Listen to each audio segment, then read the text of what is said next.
done. He has to protect the football here tonight versus one of the best defenses he'll see. It's been a quarterback carousel for Morgan State. We've seen 4 different signal callers for the Bears. Dominique Anthony, the sophomore, getting the start tonight, gaining some more experience with Carson Baker out earlier in the season. The first pass, and it's deflected along that defensive front for North Carolina Central, and Cole Jones may have come in from his rover spot to get a hand on it. Well, you see going off the play action. You have to find a throwing lane right there, and a good job by number 17, Cole Jones, watching the quarterback's eyes because there was an open wide receiver behind him. If he doesn't make that pass breakup, could have been a big play to start the game for the Bears. The Bears searching for more offense than last week. Just put up 3 points in that loss to Yale on 2nd and 10. Dumps it underneath and finds his intended target. A gain of about 5 on the play as the pass was complete to Andre Crawley. Yeah, this is the situation. You're glad you got the completion on 2nd down. 3rd and 5 is manageable, but this is where North Carolina Central really likes to unleash, particularly with number 50, Thomas Johnson, their pass rush extraordinaire.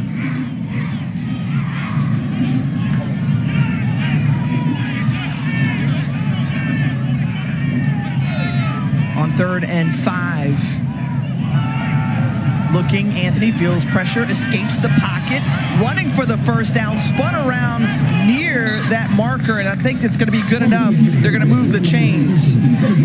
Yeah, great job of playing quarterback by Dominique Anthony. And the key thing here, doesn't like what he sees on the right, makes a quick decision, says, I can run for this football, shows the athleticism to get the necessary yardage to keep the offense on the field.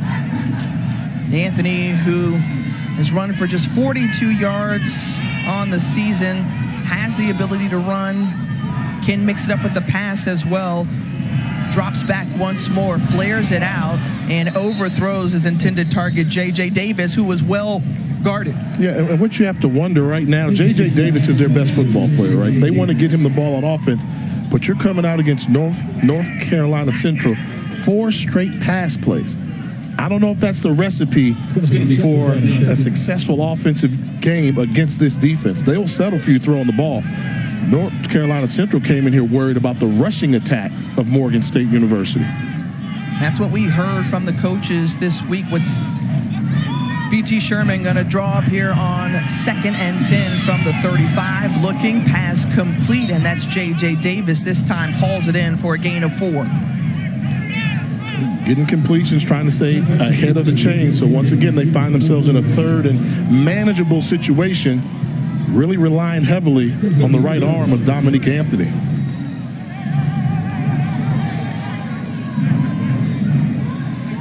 Just taking their time and trying to make sure they dial up the right play here on 3rd down. Trying to stay ahead of the chains. One of the keys for Morgan State. Can they convert once more on 3rd down? And yes, they're able to do so as the pass complete and into the hands of Demir Shipley. Gain of 16 and another first down. And a good job by the offensive line establishing a clean pocket so that the quarterback can read the curl flat combination, able to throw a strike and pick up a nice first down on this drive. Look at that protection. Oh, quarterback, you give me that. Give me that. Nobody close to the ankles, room to step into the throw cleanly. Good job by the guys up front. Across midfield, ball placed on the 44-yard line of North Carolina Central. They hand it off. On the ground, it's Jabril Johnson. Johnson, a player who has been in this system, has played under a few different coaches, and the senior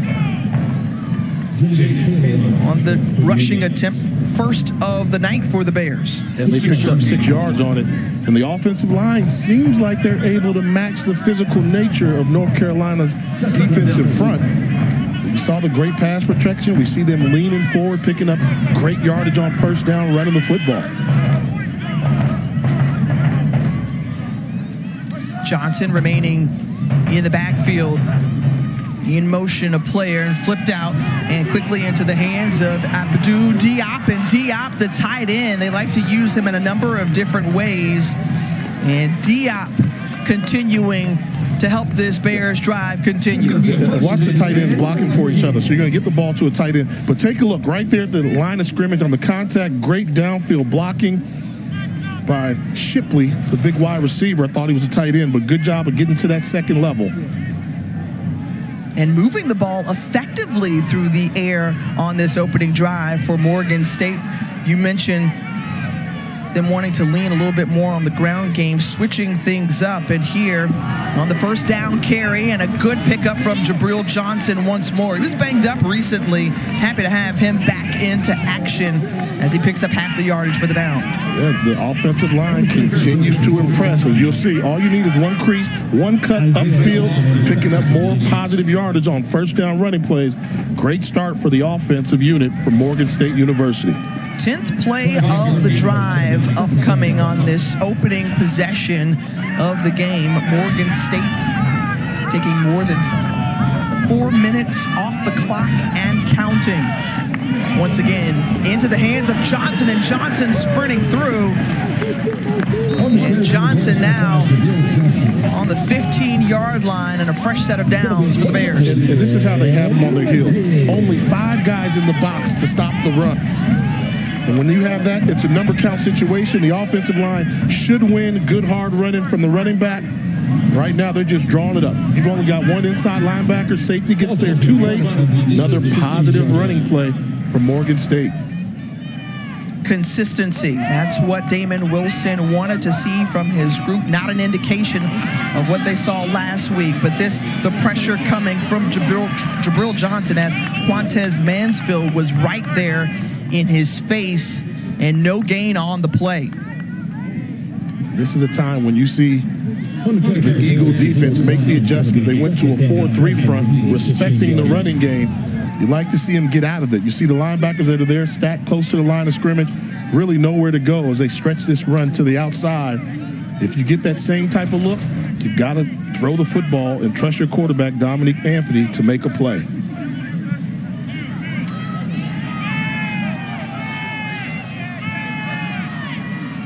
Second and 10 inside the red zone.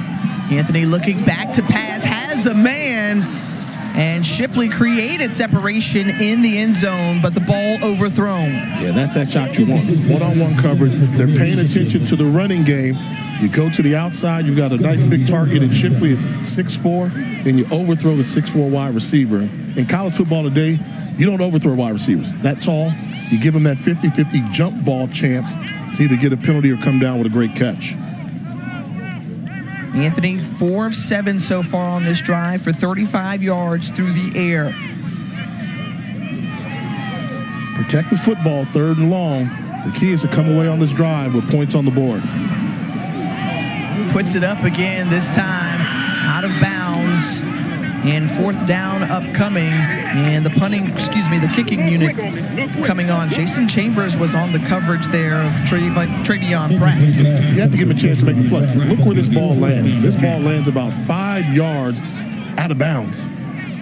Even if he comes up with a great play, he's over there by the track. I think the last 2 throws are ones that Dominique Anthony wished he could have back. Inaccurate. The junior out of Fulton, Maryland, Beckett Leary, on to attempt the 32-yard field goal. Trying to get the Bears on the board first, and is successful in doing so. So Morgan State on their opening drive results in a field goal. They're up 3-0.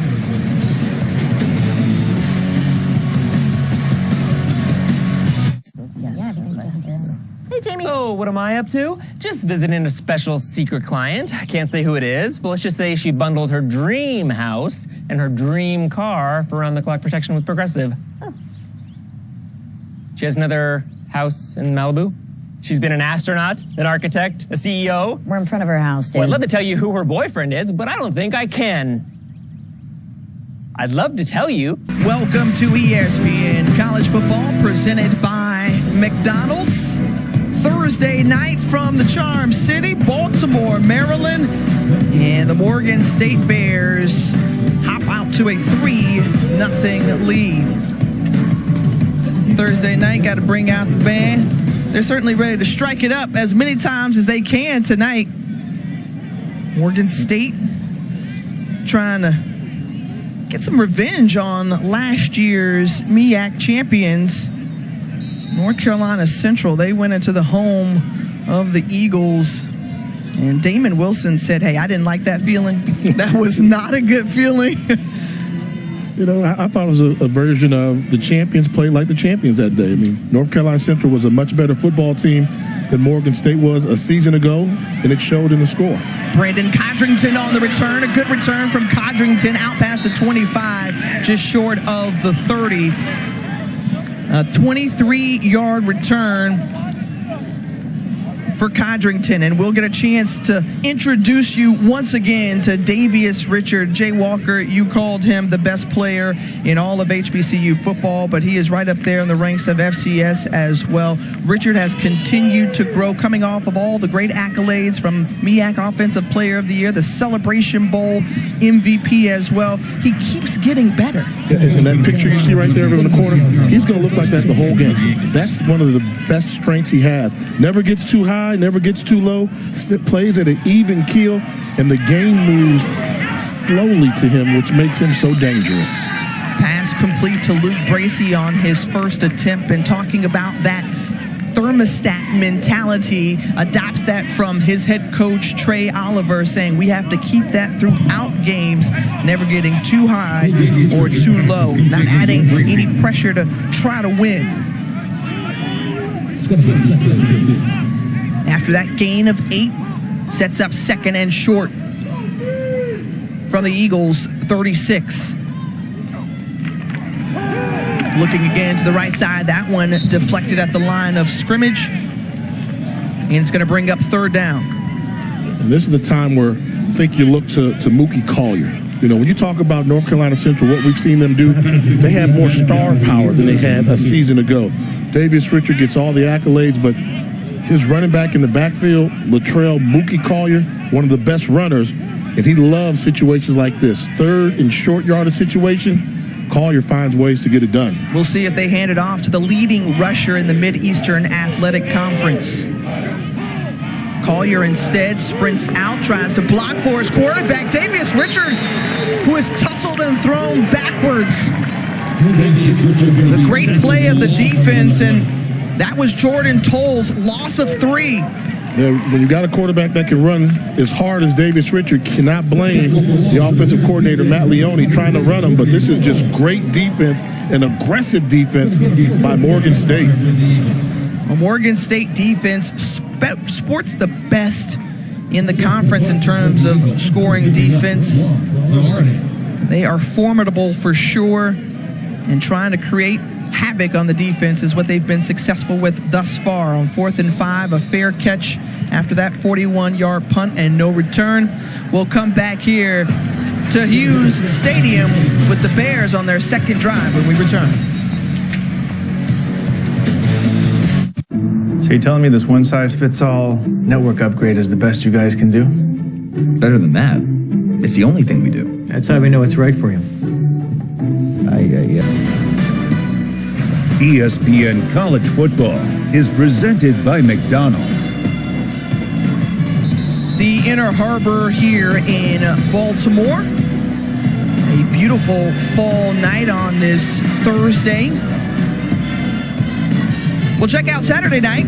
Brings us number 16, Duke, and their dominating defense looking to slow down number 4, Florida State, in a huge game out of the ACC and national title ramifications. Coverage begins at 7:30 Eastern on ABC and the ESPN app. And how about the magnificent marching machine getting revved up here at Hughes Stadium?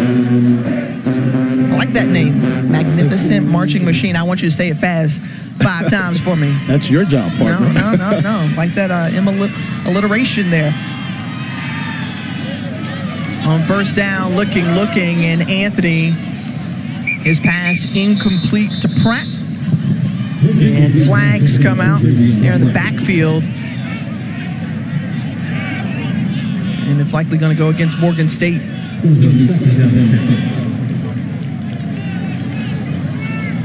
Holding, offense, number 71, 10-yard penalty. That one going against the true freshman Kahari Finley out of nearby Clinton, Maryland. Yep, Clinton down in southern Prince George's County, but Kahari Finley's a guy that I think North Carolina Central knows he's on the field. When you talk to them, they said they've got a true freshman starting at left tackle. He can play really great, and then sometimes he can play like a freshman, picking up a hold on first down. Backs him up, they hand it off here on 1st and 20, and really not much room to run.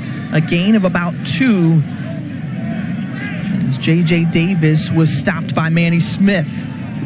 And offensive coordinator B.T. Sherman really calling a very unconventional game. Coming out, throwing the ball. Then when you get an obvious pass situation, he wants to run the football on 1st and 20. Now, if you're a defensive coordinator, 2nd and 20, what are you thinking? Just keep it in front of you. I don't know what's coming. Don't allow them to pop a big run. Let's see if your guys in the box can get the job done for you. Well, Courtney Cord has a very experienced secondary, so they're trying to keep everything in front for sure, and that pass leads J.J. Davis to the ground. And 3rd and long upcoming. This is college football, and sometimes when you look at records, now on this drive, Morgan looks like a 1-14. They look great on the opening drive, had control of the line of scrimmage, everything was clicking. Now they're moving backwards and can't get out of their own way. And unless they come up with a big play, they're going to give North Carolina Central really good field position if they get the ball back. As we mentioned, they've rotated through a number of different quarterbacks. You saw Taj Smith and Deuce Taylor on the sideline, getting in the calls on 3rd and long here. Dominique Anthony moving out to his left, looking, keeping his eyes downfield, and the pass is complete. Wow, what a throw in to Travion Pratt, who hauls it in. They say the prevent defense can prevent the defense from making a big play. And this is just an outstanding play by Dominique Anthony, the quarterback. Look at him buying time, going to his left, turns the shoulders and throws a dime down the field to Pratt. Just a good time of getting open, turns the defensive back, makes the play. And Dominique Anthony making this team look good. 28-yard completion, and North Carolina Central spins a timeout. We're after the longest play of the game thus far. Morgan State moving the ball well once again. As Trey Oliver talking to his group, trying to ask them to bring out that championship defense. It's been a bend but don't break at times for North Carolina Central, but when they've needed to make the plays, Courtney Cord, the defensive coordinator, says they've stepped up and shown grit and toughness when we've needed it. Man, just gave up a huge 3rd and 23, though. You had an offense on the ropes going in the wrong direction.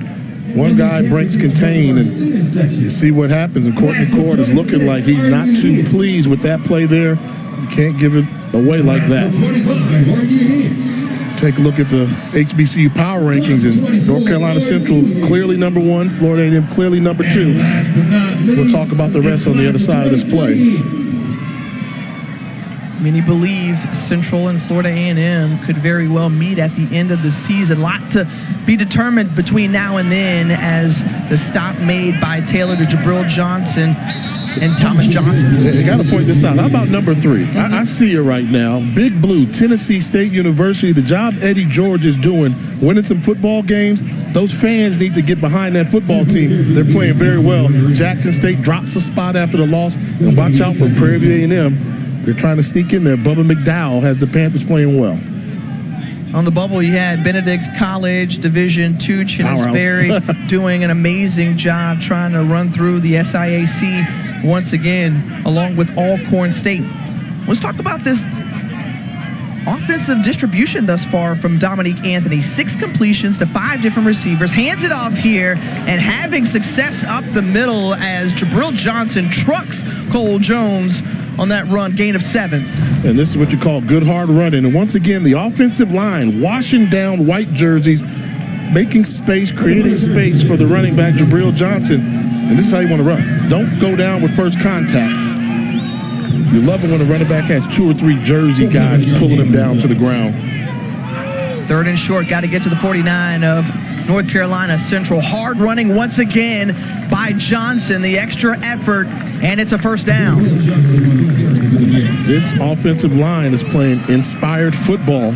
If they can eliminate the penalty, you can simplify the game. Right now, they have the advantage of being able to say, we're just going to count the numbers. Until North Carolina Central is willing to sell out and bring that third guy in for run support, they're going to run the football. That's helped them spark conversions on third down when needed. 4 of 5 tonight. Look at this box. Now Central's like, okay, that's enough. We're going to crowd the line of scrimmage and make you throw the football. And what do they do? Into the hands. Dominique Anthony finds a man, and Shipley, who hurdles the defender.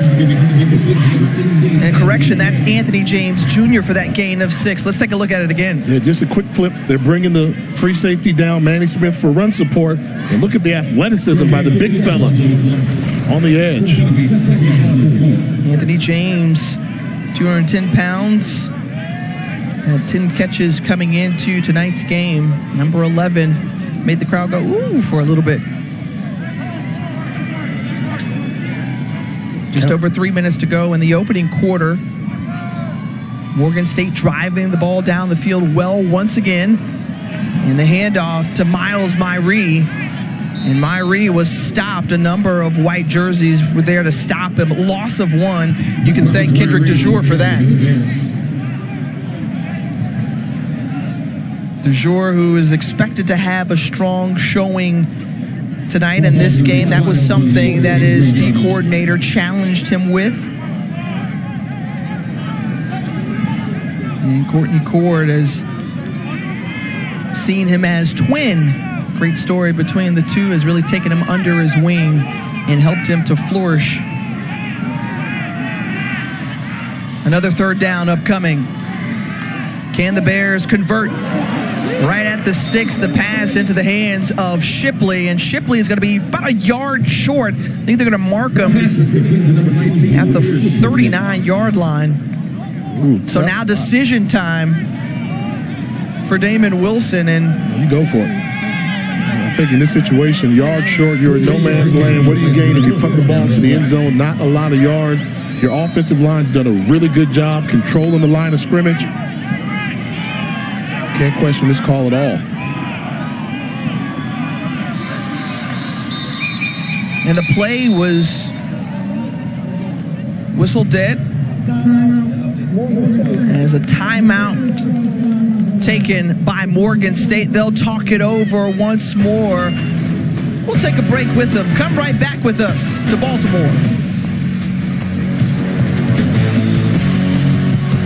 To ESPN College Football, presented by McDonald's. An important decision upcoming here as the replay booth is reviewing the spot of where the ball is on this catch by Demir Shipley.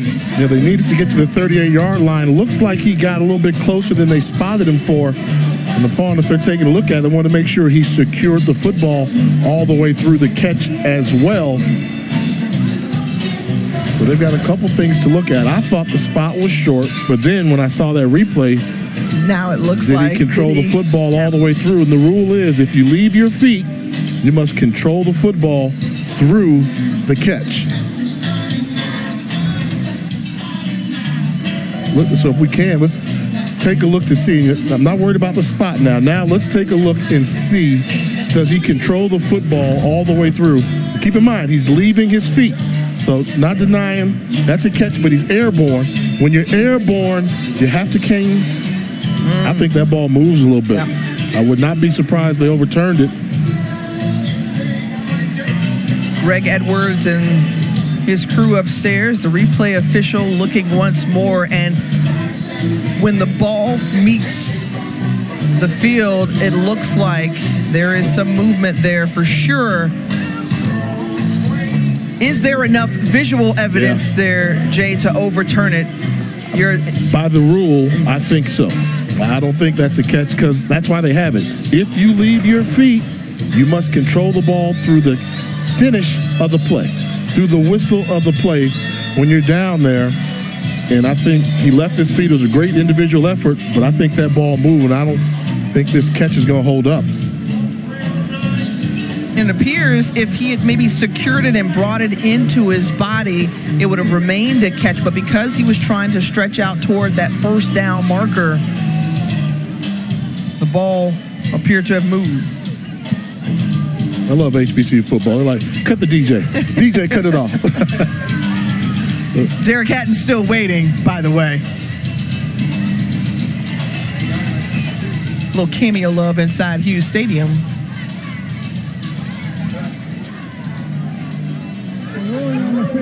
Of the catch has been reviewed. Replay has determined that the pass was incomplete. It'll be fourth down at the 43-yard line. So they overturn the call. The incompletion now sets up fourth down, and that changes the strategy where you were thinking about potentially going for it on 4th and 1. Now you bring your punting unit on. When calling a timeout goes bad. Yeah. You know, I thought they would have got it with the run play, but they elected to call the timeout. Now they have to punt the ball away. First time we're seeing Shane Messenger, the true freshman.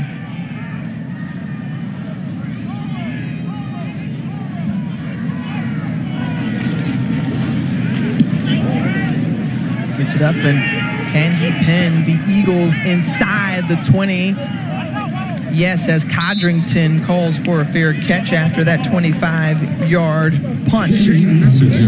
We talked about Mid-Eastern Athletic Conference play starting off tonight, and Central currently leading the pack 5-1. That's all non-conference, though, folks. Tonight is when it really matters most. And I think a lot of those teams were projected to be this way, projected order of finish. But the surprise to me, Norfolk State, those 2 wins that they've got, pretty good quality wins that they were able to achieve. So they seem to be trending in the right direction. They've got a big one coming up on Saturday as they take on Howard University. It's one of those things where, in speaking with the coaches, it's clear North Carolina Central is the team to beat, and they are playing like it. What did Trey Oliver tell us? He said, look, we're not a one-hit wonder. We're here to stay, as Davius Richard on first down elects the RPO to keep it himself, and he's wrapped up by a number of gray jerseys. Gain of 6. This is how you play the quarterback position, running the option. Now, I couldn't do this. I could talk to you about the options and the keys that go along with it. So what you're supposed to do is attack the in man on the line of scrimmage. When he doesn't commit it, you'll see him go to the left side of your screen. He's looking. That guy's standing flat-footed. Hold on to the football, pick up positive yards on first down. A little small play like that, but that lets you know his high football IQ to fundamentally do the right thing while running the option. Well, coming into tonight, 348 yards gained on the ground by Davius Richard, one of the top rushers in the MEAC. Calls his own number once again, scrambling away, and he's a tough guy to bring down, and he's finally stopped. Davius Richard picking up the first down of the night for the Eagles. They had him bottled up pretty good here on this quarterback draw. And you see him, look at him just run through. Trying to tackle him high, he runs through would-be tacklers and picks up the necessary yardage. The senior out of Belle Glade, Florida, has grown tremendously since his freshman year when Trey Oliver took over as the head coach back in 2019. Last play of the quarter, Latrell Collier gets stuck right there, and the play made by Jordan Johnson. That brings us to the end of the first quarter here from Morgan State University, and right now they have a 3-0 advantage over the defending champs in HBCU football. A strong showing for the Bears in this opening quarter. Come back with us for more action on the other side. intuitive sit to start and the all-electric. Anthony. Well, young guys are giving them an opportunity to throw the ball downfield, which is good. You know, we're starting pretty much 3 freshmen offensive linemen, and I did a good job of protecting a little bit and giving them opportunity to throw the ball. Talk about your team's intensity right now, taking on the #1 ranked team in HBCU football. What'd you say to get them fired up, and what are you seeing from them? To be honest, Jay, I didn't have to say too much anything, man. These guys understand what's at stake. This first conference game, and that's a long game. You know, we got a lot of football ahead of us, but so far, so good. Thanks, Coach. You got it. Damon Wilson, the leader of the Morgan State Bears football team and the leader of Morgan State University, Dr. David Wilson, joining us now in the booth. Thank you so much for being here. We appreciate your time. Tiffany, it's a pleasure being here, and welcome to the National Treasure. Oh, the National Treasure. Well, I got to first ask about just the events of homecoming and how Morgan State has moved forward and really helped to strengthen and unify this body. Well, you know, we made the tough decision that we made. It indeed was a tough decision. It was the right decision. And we got an outpouring of support from our alums and others around the world for the decision that we made. And we're so happy now to see that our campus is back to full force. And you can see the high spirit here on campus from our students and alums are back. They were tailgating today. And so this is what it means to be Morgan Strong. Absolutely. You know, one of the things about it, President, is, you know, I'm a Maryland guy. And I'm telling you, I am in awe of how beautiful this campus is at Morgan State. It's not the Morgan State of old. This is one of the best-looking HBCUs in the country. You must be proud. I'm enormously proud. We have a very strong team here at Morgan. We have, I think, one of the most dedicated and committed faculty that you will find in all of higher education. And, of course, we have students here from all 50 states, 70 countries. And during my presidency, we have now eclipsed $1.2 billion in all of our capital facilities and improvements.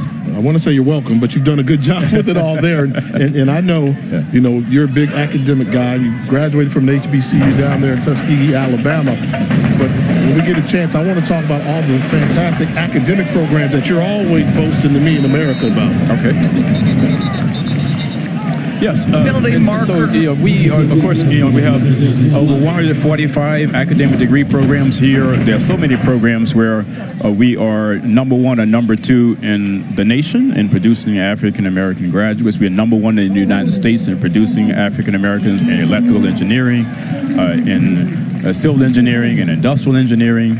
We also, #2 in producing blacks in journalism, Jay, and so many other fields, if you will. I often say that if we were having a conversation in the country about producing a competitive, diverse workforce, and Morgan State University is not in the room in that conversation, it's not a serious conversation. Among the things that I was impressed with in going around the campus and seeing some of the newness about it, and it was learning too about the student union and the architectural design and how students were involved in that process to help build it and design it rather. Yes, if you come to the campus, you can see that you will not find a red brick building on that campus, and that's because Morgan is actually built on a quarry, and the original buildings here were actually erected with the stone from that quarry. And so we have, with a high degree of intentionality, really erected new buildings on campus. We've involved our students in the planning process, but they're all designed, if you will, to not fight with each other in terms of design and functionality. All right, Dr. Wilson, we're here at the football game. You know, I'm a football guy. The football game, yeah. Football team is making you look good right now. They're trying to defend the national treasure versus the national HBCU reigning champions.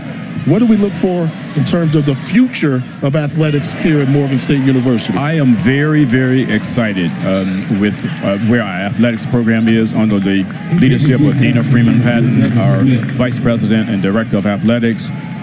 With Coach Wilson in his second year, I'm very, very pleased with the progress that the team has made, because his first year was almost like a half a season. And then we're looking to invest more in athletic facilities. We've just acquired 59 acres of property here at the university, Jay. And our first building there, Tiffany, is really going to be like a convocation events center, who knows, maybe about $150 million. And then we're looking to renovate existing facilities, to enlarge them. We want Morgan athletically to be just as prominent as we are academically. Well, here on 3rd and 20, the defense showing their prominence on the field. That unit has been so strong for you all throughout the season. It brings up fourth down, and we'll get a chance to see Morgan State on offense once again. Dr. Wilson, thank you so much for your time and sharing the goodness and the good news about Morgan State and this national treasure for our national audience. Thank you very much for having me. Look forward to having you guys back soon. Thank you. You know, he got me, Tiff. Anytime I can talk to a president, he's talking about athletics and he knows what the plan is, because it always say leadership starts at the top. So often we hear people say, we want to do this. I'm like, well, did your president say it or not? And so that's how you kind of follow that lead. And the ball was fumbled. It was bobbled on the fair catch and snatched away, and North Carolina Central grabs the football. Miller making the play on the field. There's a flag down as well, as Marseille Miller came up with it. Well, what an inopportune time. You talk about a defense that's been playing fired up. You force the punt, trying to get the fair catch. All he has to do is just field it cleanly. Oh, wow. That is a turnover. Special teams let down. And when you're trying to pull off the upset, you cannot have plays like this. You've got to play mistake-free football. And the challenge to this group this week was to not turn the ball over.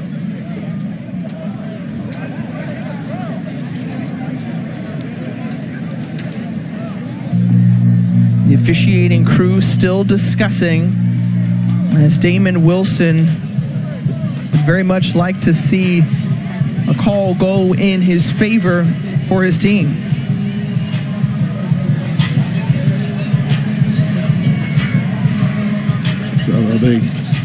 Was the flag maybe not giving them enough room to make the catch on the fair catch? But that just seemed like that was just a drop. I mean, he had room to do it and off the ricochet make the catch. So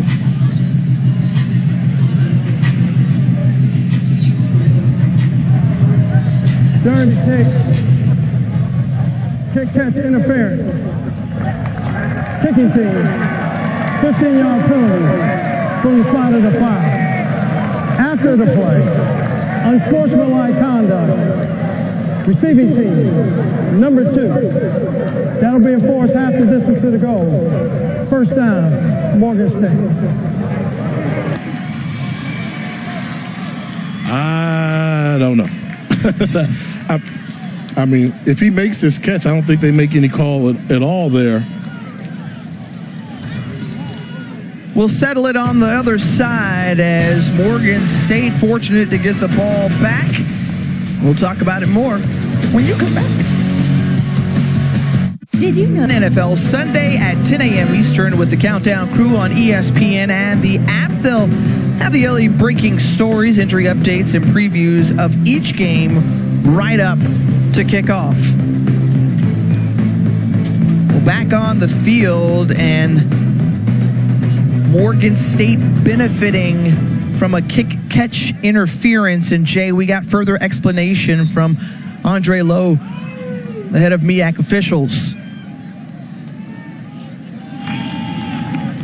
The carry on first down, and a good pickup from Jabril Johnson, but we learned they were in a space, basically. Yeah, the rule is you have to give him 1 yard, all the way around 1 yard, and you see there, he's a yard inside a little bit. It's close. Take a look at this right foot. That right foot tells me he's closer than a yard. Unfortunately for North Carolina Central, the official got it right on the field. Bang, bang play that went the way of Morgan State.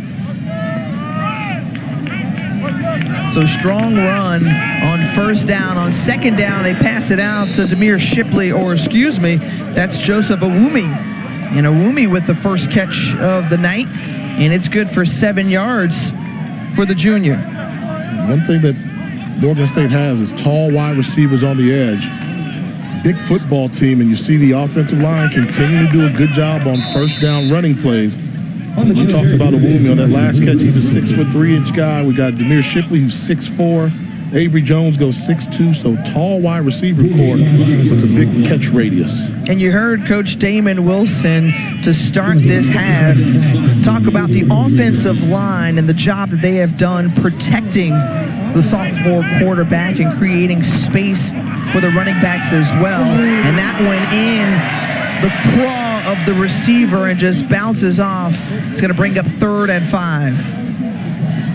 That's one of those plays you're like, don't make that throw. And then when you're fortunate enough to not have the ball intercepted, wide receiver loses concentration by a little bit. You see the defensive back break on the ball, and it ends up hitting the wide receiver right in the stomach. Should have made that catch, but with the distraction by Cole Jones coming over, getting in the passing lane.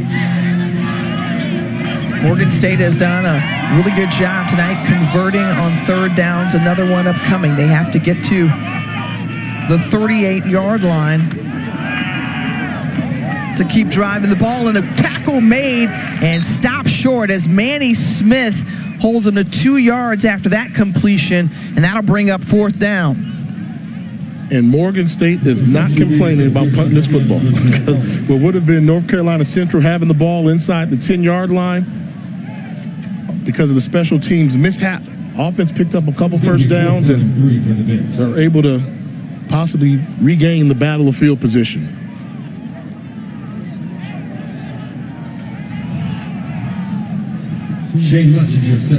Messenger on for his 2nd punt. Codrington back to receive it. And letting it bounce in front of him. Picks it up, falls on it, and secures it. Well, one of the things that we have seen thus far, and if you're just tuning in, folks, Morgan State out to a 3-0 advantage. They got a field goal from 32 yards out on the opening drive, but they have been able to move the ball against North Carolina Central, and they have nearly doubled, or tripled rather, the plays of the Eagles tonight. Yeah, I think you mentioned it earlier. Their 3rd down conversion percentage has been great. North Carolina Central not able to get that 3 and out and take momentum. Think about it. They've run 27 plays on offense compared to Davius Richard. His team only have 9 plays in this game so far. It's a good sign for the Bears.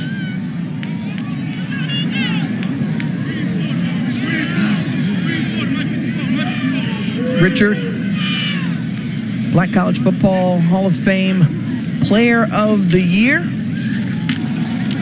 And they hand it off. And a short gain for Jamari Taylor. Taylor, a gain of 2, a guy who they're really excited about. He's coming off of a little bit of an injury, and Taylor, they're happy to have him back in Durham, North Carolina, where North Carolina Central is located. 8,200 students and terrific programs there. They've got the law school, nursing, starting up their biomedical engineering program, as well as communications, criminal justice. You name it, North Carolina Central is leading academically as well.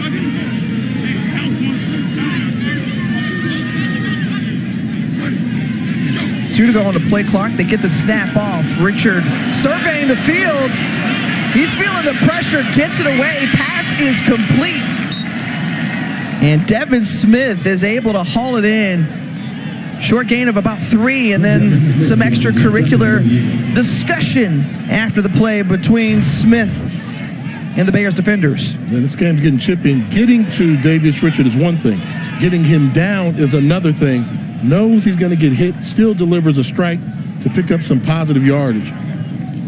It's going to be 3rd down and 5. Look at that. Knowing he's going to get hit, still doesn't go to the ground. Telling you, a strong kid playing quarterback for North Carolina Central. That's Belgrade, Florida strong, is Davius Richard, an area really known for speed. He's got both, the full package on 3rd and 5. One of the Eagles dial up, feeling the pressure, gets the ball away, and well covered and defended as Jason Brevard was right there blanketing the receiver. 4th down. Yeah, not allowing Richard to get comfortable in the pocket.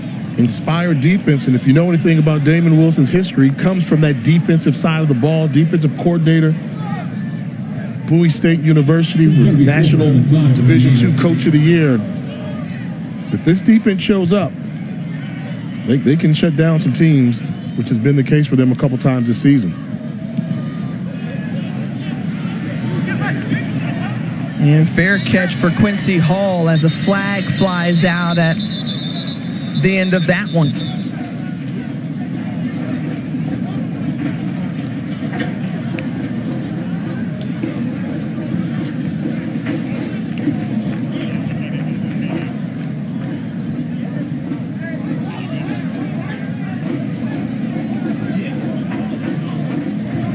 During the kick, holding, receiving team, number 7. That 10-yard penalty assessed at the end of the kick. First down, Morgan State.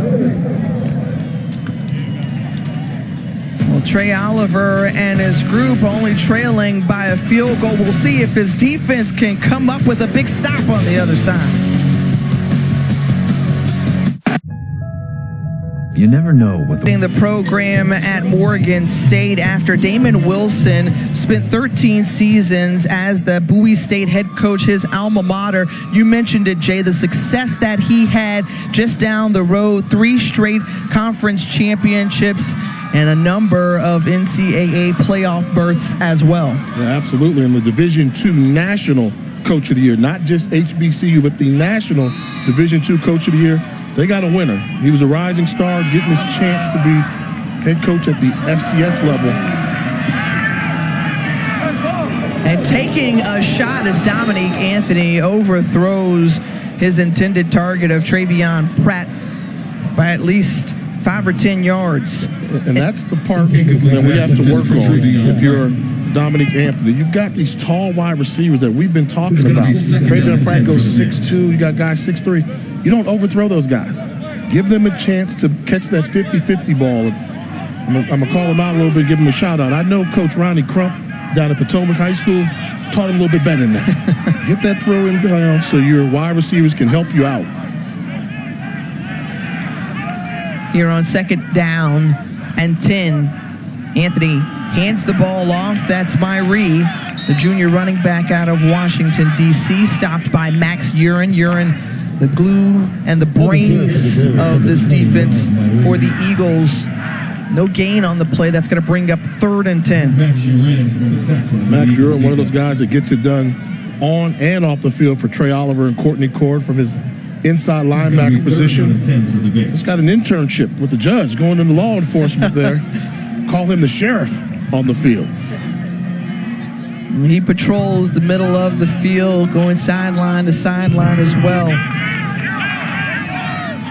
Play clock dwindling down. Anthony feeling the pressure from Jaden Flaker and bounces the throw.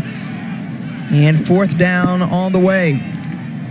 And slowly but surely, North Carolina Central's defensive line starting to control the line of scrimmage. A little pressure on Dominique Anthony, stopping the running game, starting to enforce their will upon this offensive line from Morgan State. Difference from the first quarter. Messenger looks on, awaits the snap, and boots it away. High end over end kick.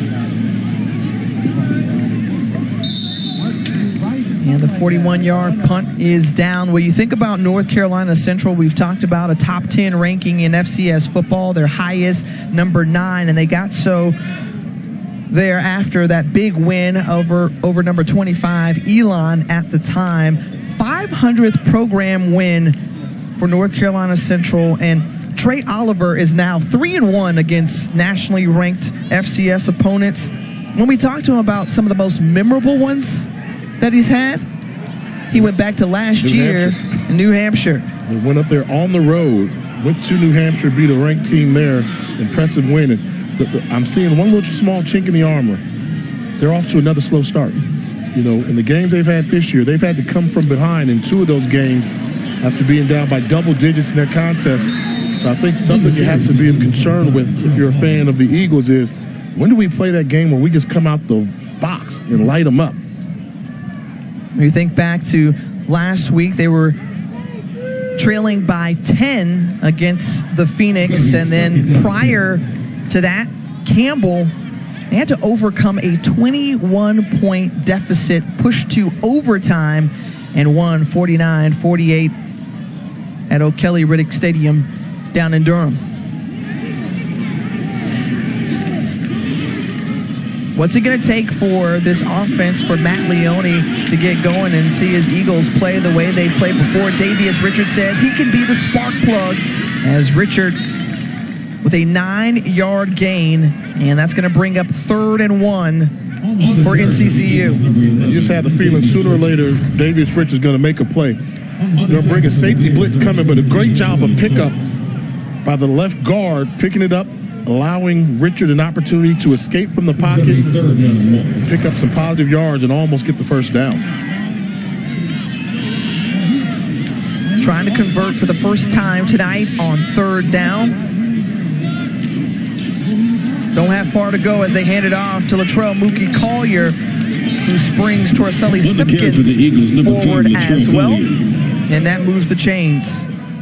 Collier, a 5th-year senior out of Bluefield, West Virginia, already has his undergraduate degree, working on his master's. A number of players on this roster for North Carolina Central, including Davius Richard, have graduated. Richard currently working on his MBA.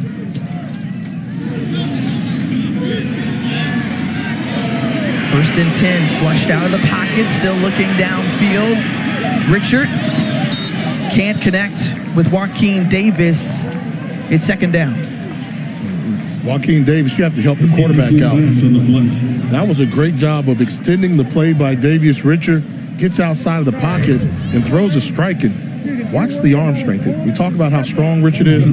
Rolling, scrambling. He knows there's pressure on him. Watch this. Delivers a rocket, takes a hit. Ball should have been caught. Those are the plays that have NFL scouts taking a real close look at Davius Richard. And Trey Oliver says, hey, every NFL team has been through there. Few teams have made extra trips down the Bull City. Latrell Collier looking for space, and Collier picks up a couple on the play. Quincy Johnson on the stop. Now you've got to get to the 45-yard line of Morgan State. What do you call here, Jay? They have the luxury of having number 11 as a quarterback, so you don't have to worry about the run. Just open it up, protect up front. You don't want to have to throw the ball hot here, so you want to maybe keep that running back in for pass protection because you have to think they're going to bring some type of pressure, and then you allow Davius Richard to do what he does, which is pick apart defenses.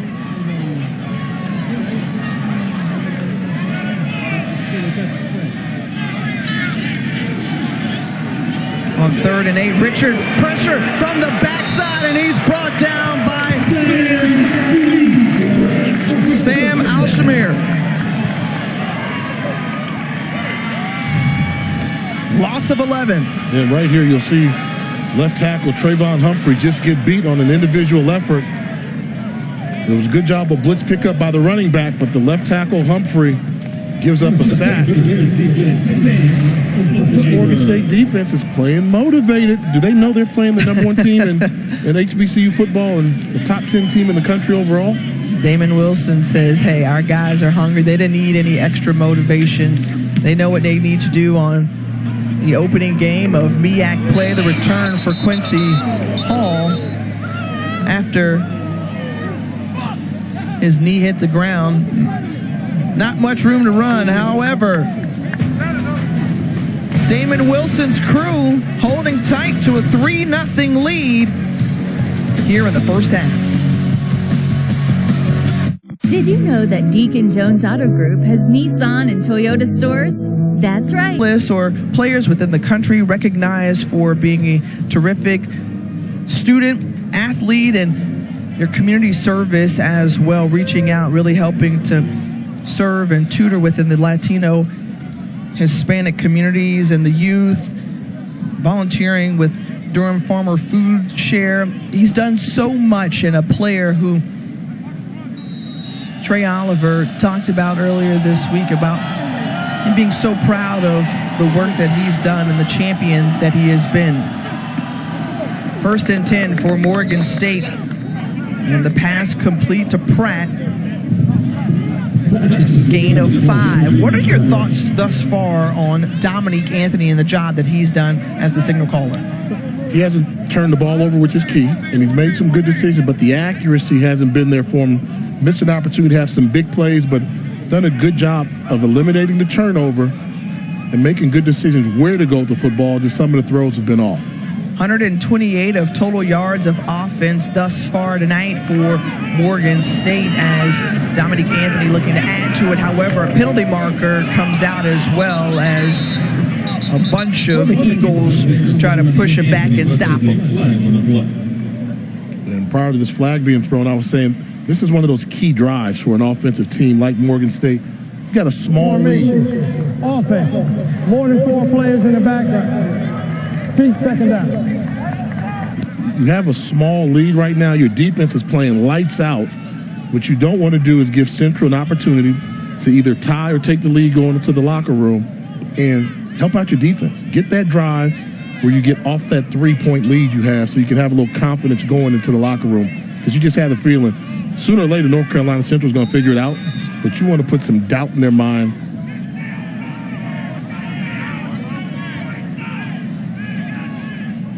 Here on 2nd and 10, just over 4 minutes to go in the first half. And the ball carrier brought down by the linebacker, Urin. As J.J. Davis sees Urin once again, gain of 2.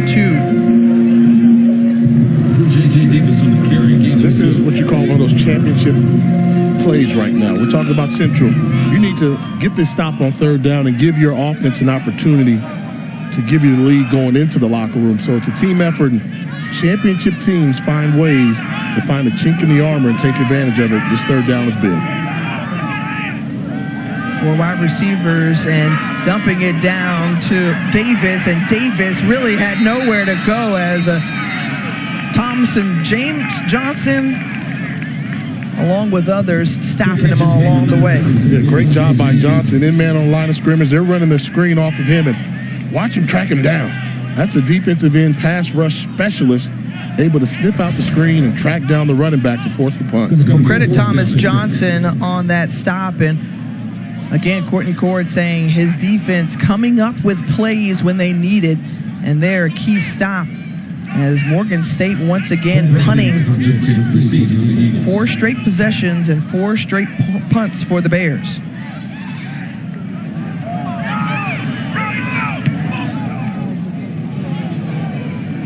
Towering kick. Codrington calls for the fair catch.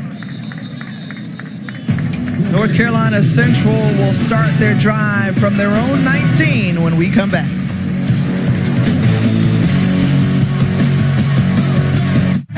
Rain-X Water Championship coming your way December 15th. 4 bands, top 2 from Division I, top 2 from Division II. Right now, Southern leading the way, North Carolina A&T right behind them. An impressive list thus far. It's going down in Atlanta right before the Cricket Celebration Bowl, the day before the Cricket Celebration Bowl in the Mercedes-Benz Stadium, Jay. Yeah, I see a lot of SWAC bands there. A lot of SWAC bands. But I'm hearing that the #1 band in the rankings right now, that Norfolk State band, I'm hearing the Spartan Legion is legit. It'll be interesting down there. We're going to crown 2 national champions in Atlanta. The band national championship and the HBCU national championship. The NCCU sound machine trying to get on that list, trying to be a part of that top 10 as they traveled from the Bull City up here to the Charm City. Look at that time of possession. Central just not able to get things going. Only have 40 yards in total offense going into this drive, yet only down by 3. This is a team who gains an average of 330 total yards per game. When you look at Davius Richards' numbers, 4 of 9, 24 yards through the air. And what is it going to take to get him going? Make this Eagles offense soar.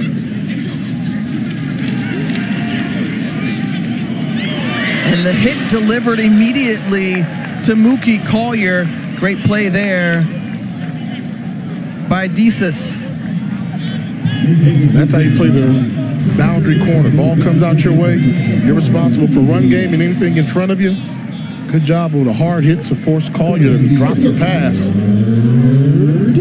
That's Carl Volansky DeCius, causing now a 3rd and 7. Only 1 of 5 tonight converting for the Eagles.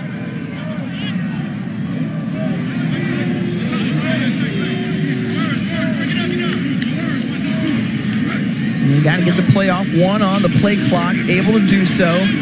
Davis Richard completes it.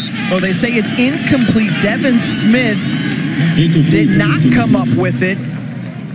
And once again, this Central offense looking anemic in this first half. Yeah, 3-level throw. He goes to the 2nd level, which is the right place to go with the football.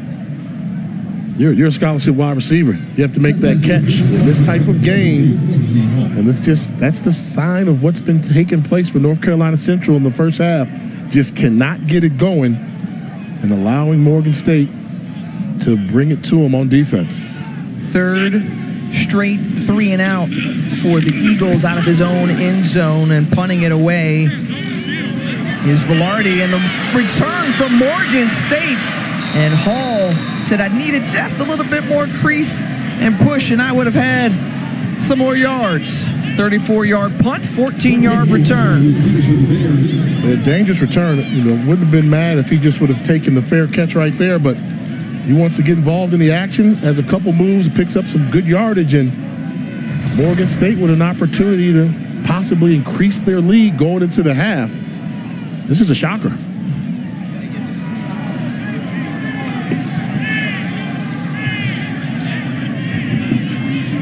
New quarterback on the field, Carson Baker, the graduate out of San Diego, California, returning after he was out with COVID.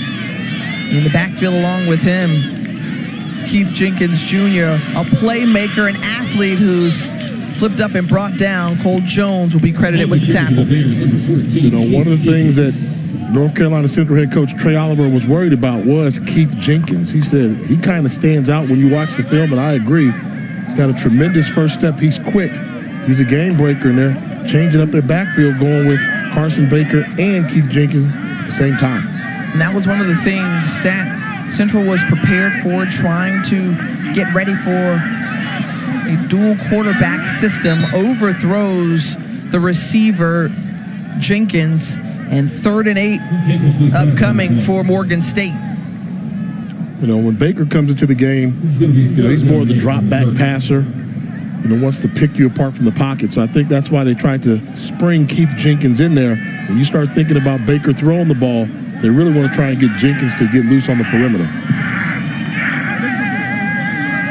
Baker, who's moved around a bit, started his career at San Diego State and transferred over to Western Kentucky before landing at Morgan State.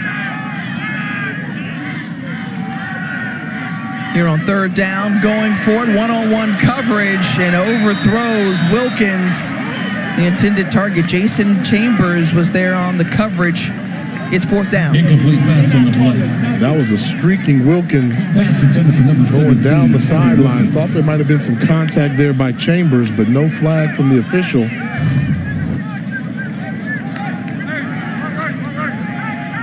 Well, that's a little bit of a push and ride with the ball in the air.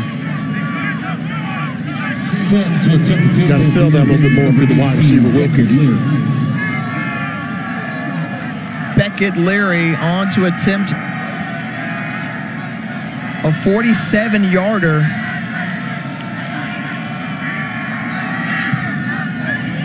It's up. It has enough leg, but it is no good. So Morgan State unable to net any points after that drive, and with 1:03 remaining in the first half, North Carolina Central will get the ball back. Time now for Jay's Gimme 5, and they changed it. It's supposed to be the most beautifulest campus. You're not Keith in the Murray, NCCU man. world, the most beautifulest, but you'll see it right there. I've got Hampton #1. You can't beat that location on the bay, on the water. North Carolina A&T, we know about the new campus they've done there, but how about #3? I talked to the president earlier and said, if you have not seen the new Morgan State University, it is beautiful. And then we've got Prairie View A&M. And got to talk about Alabama State. They have the best athletic facilities out there. Need to kind of get the campus going a little bit more. As they need to get Davius Richard going a little bit more, and he picks up the first down, tackled by Jordan Tolles, who delivered that hit. Trying to run this hurry-up offense after that gain of 12. Ball on the 42-yard line of Central. Looking, pass complete, getting out of bounds is Tynez Warner, first catch of the night for Warner. And this is something that NFL scouts want to see. Okay, how does Davius Richard handle an obvious passing situation, 2-minute offense style offense, to see if he's able to move the ball down there. One of the things that he has improved year over year, being a great decision maker. He's got full autonomy of this offense. So says his head coach. Let's see what he doctors up in the final 40 seconds. Shakes off 1 sack and then is brought down. And good pressure brought to the doorstep of Davius Richard.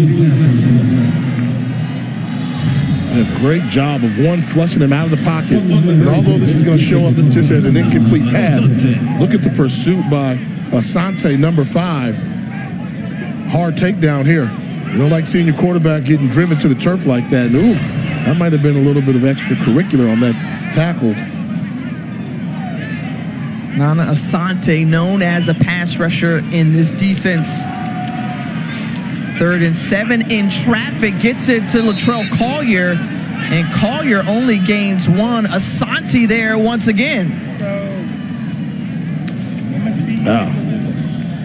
What an impressive showing in this first half by the Morgan State defense, limiting the reigning HBCU national champions, a top 10 program in the country, to a goose egg on the scoreboard.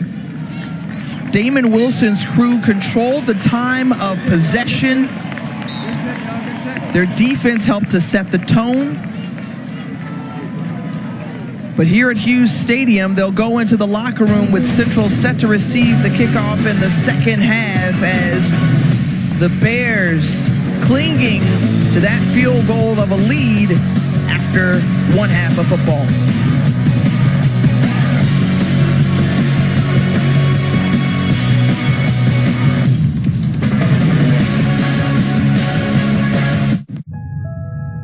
You never know what the weather will bring. Rain-X water repellency wiper blades apply the magic of Rain-X to your windshield, so water beads up and flies away. The improved water-beading technology lasts longer, so you see clearly, season after season. Let the weather drive you inside? Never. Rain-X. Outsmart the elements. Take a look at it. You see Morgan State there. Then I want to talk about Prairie View A&M. One of their big advantages, they have a lot of land, and they use it the right way. New facilities, looks good. Alabama State, best facilities, athletic-wise, that you'll find in the country. And I'm a fan of Xavier down in Louisiana. They do a good job there.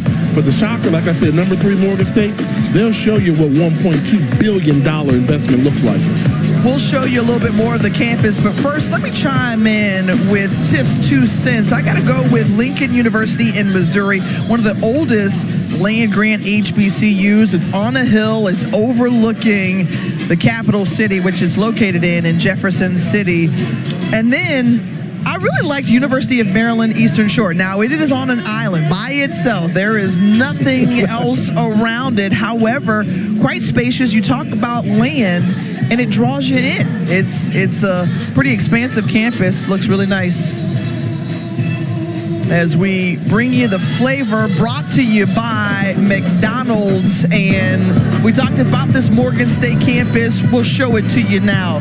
More than $1 billion invested. Earl S. Richardson Library, named after one of the former presidents. An outstanding edifice. And then you think about Holmes Hall and some of the more stately buildings on campus. A good mixture. We got a chance to ride by the Earl G. Graves School of Business. Isn't that the student center that we walked through? Yes, it is, and that's phenomenal. That's the one that won awards for the architectural design there. You know, what I really like about it, you're still in the city, but you feel like you're on a college campus environment, and they mix the old with the new. in a great way. They are the national treasure, so they've got some restrictions on what they can do to some of these buildings, but this is a phenomenal looking place. And they've got a new medical school coming soon that they just got approved for as North Carolina Central getting the ball here to start the second half. Brandon Codrington on the return, and a flag flies out during it, and we will await the call of this one.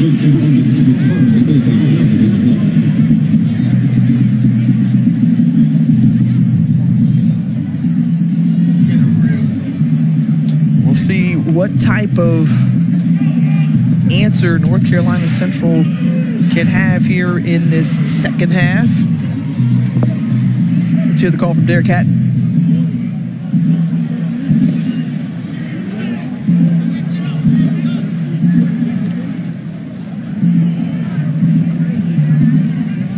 And they're still discussing it a little bit further.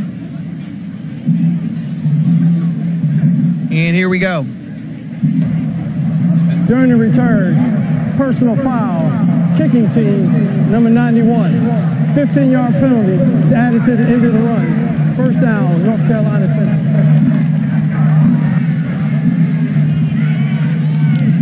So a penalty immediately on the kickoff to start this third quarter. Not the way Damon Wilson wants to see his group start, giving Davius Richard and his team better field position, starting from their own 40-yard line. Central struggled to move the ball against this Morgan State defense in the first half. Latrell Collier in the backfield with Richard. The handoff, it's fumbled, picked up by Davius Richard. Right place, right time, and made positive yardage out of that one. Gain of 8. Would you rather be lucky or would you rather be good? Well, they're lucky, and Davius Richard is very good. Has the alertness to realize the ball's on the turf, not a clean exchange. Well, he knows where the A-gap is, where he's supposed to run the football, and picks up good yardage on first down. On 2nd and 2, this North Carolina Central team has yet to cross the 50-yard line in tonight's game. And Latrell Collier gets them into Bears territory. Mookie Collier, as they call him, the leading rusher in the MEAC, and stopped by Lawrence Richardson, among others. And this is a football play right here. The end of this one, it's a boring play, picks up 3 or 4 yards, but watch the collision between Collier and the linebacker Richardson. Mano y mano, getting physical down there in the trenches, and neither one of them backing down. Guys down there, back up, back up. Collier, a blue-collar kind of guy, all-around back. Remember, he had to wait his turn behind Isaiah Totten before his number was called, and boy, has he impressed since taking over the load. Emerged late last season. They handed off to Collier once again, and this time he's stopped by Noah Washington. Noah Washington, known as the run stopper with his Morgan State defense.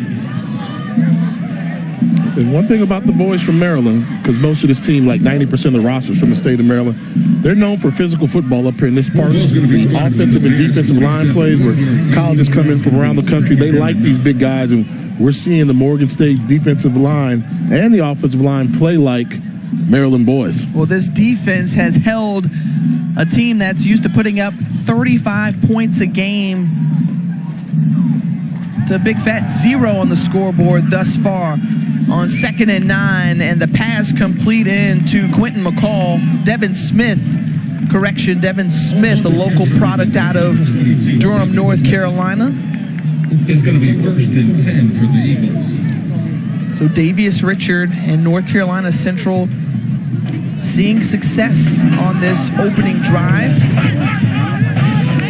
One of the areas that they've worked with their senior quarterback on is trying to improve his accuracy. Remember, he used to go east-west. Now he's a guy on all plays trying to go north-south.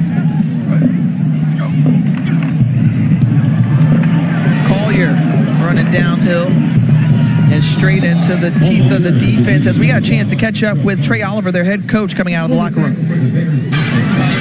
North Carolina Central shut out in the first half. Their head coach, Trey Oliver, with us now. And, Coach, what was your message to the team at the half? We got to wake up. We got to wake up. I don't know if our guys thought that Morgan was going to come in here and lay down or what the case was, but we have not matched their energy or intensity. Haven't got anything going on offense and defense. We let them throw the ball around on us a little bit. So we made some adjustments at halftime, and we're going to come out and play a little bit better the second half. Offensively, you guys have struggled like you haven't struggled all season long. What are they doing to you? They playing harder than we are. They're only rushing 3 up front and getting pressure on the quarterback. And then Davies has got to make some throws. It's a little uncharacteristic. He's missed some. And then we have some drops. So it's just it's a multitude of things. We got to play better up front. Davies got to settle down, make some throws, and then we got to make some plays on the perimeter. Let me hear your message to the team at halftime. What did you tell them when you got that locker room, Trey? We got to wake up. That's it, man. I don't know what this team is that just showed up on this first half, but we got to play much better the next 30 minutes. So all it is, we talk about winning the middle 8. I thought we played well the last 4 minutes. We need to come out of the locker room, play well, and win this first 4 right here, and then just make one play at a time. That's it. All right, thanks, Coach. Thank you, guys. Well, 5 completions, 27 yards in the first half for Davius Richard. Very uncharacteristic, as you heard their head coach mention. But now moving the ball much better here to start the second half. Yeah, I asked him that question again about the message because I was thinking about school days. And at the end of school days, it ended with somebody saying, "Wake up, wake up." And he needs North Carolina Central to wake up here in the second half. And off to a pretty good start, taking advantage of the penalty on special teams on Morgan State with the good field position. Had some room and banged up after that completion by Eric Hunter as Twan Flip holds on to it. Now 3rd down on the way after that completion to Flip. And this has been the down, I think, that's been most disappointing. They have been bad on 3rd down. Credit to the Morgan State defense, but as we said from Coach Oliver, they've missed some plays on 3rd down, which is uncharacteristic for this team. Threatening to get into the red zone for the first time tonight. Got to get to the 15-yard line of Morgan State to extend this drive. Started at the 40, Davius Richard. And there is Lawrence Richardson, and Richardson with the big tackle there, the physical linebacker, and only 1 yard gain for North Carolina Central. Good job of dialing up the blitz by defensive coordinator Antoine Sewell. They brought a slot blitzer, and when Richard saw it, there was nowhere for him to go. A little bit of confusion. I think that's some of the things they're talking about. You should be able to pick up a hot read from your right side if it's coming directly at you. Late reaction, can't do much on the play. Adrian Olivo on to attempt a 38-yard field goal to try to tie this ball game up. The kick is up, and it's straight through the uprights and good, even at 3 apiece. And so North Carolina Central breaking through the scoreboard. Come back with us to Baltimore. Rain or shine, you've seen us around. With over 2,800 employees in the Raleigh area, you probably know some of us by name. We're extending our network, connecting our schools, and essential services. We enjoy all that Raleigh offers, eat at the same places, shop at the same stores, many of which we're proud to call customers. We're Spectrum, your local internet, TV, and mobile provider, and we're committed to Raleigh because this is home. Okay, again. This is a status bar. In Minnesota, where Brock Purdy and the 49ers take on Kirk Cousins and the Vikings, 8 Eastern on ABC, ESPN, and ESPN Deportes, with Peyton and Eli once again on ESPN2. 49ers trying to bounce back after that loss to the Cleveland Browns. San Fran, their first loss of the season. And your former team in action. Partner, you spent some time in the NFL, played with the Patriots and the Vikings. What do they say, Skull? Skull Vikings. Yeah. Skull. Skull. Short field kick in. Now you've got to ask the question, if you're Morgan State, what do you have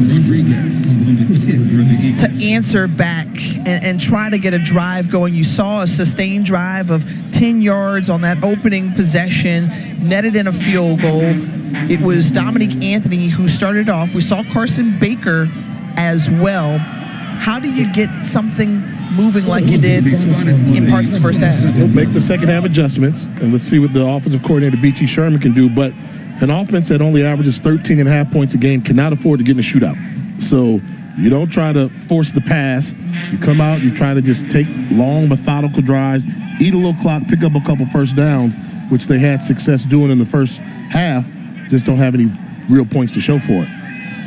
Well, Anthony out to the right side, and it's complete to Demir Shipley. Shipley, who's been targeted a few times tonight, and the junior out of Tuskegee, Alabama, with a 7-yard completion.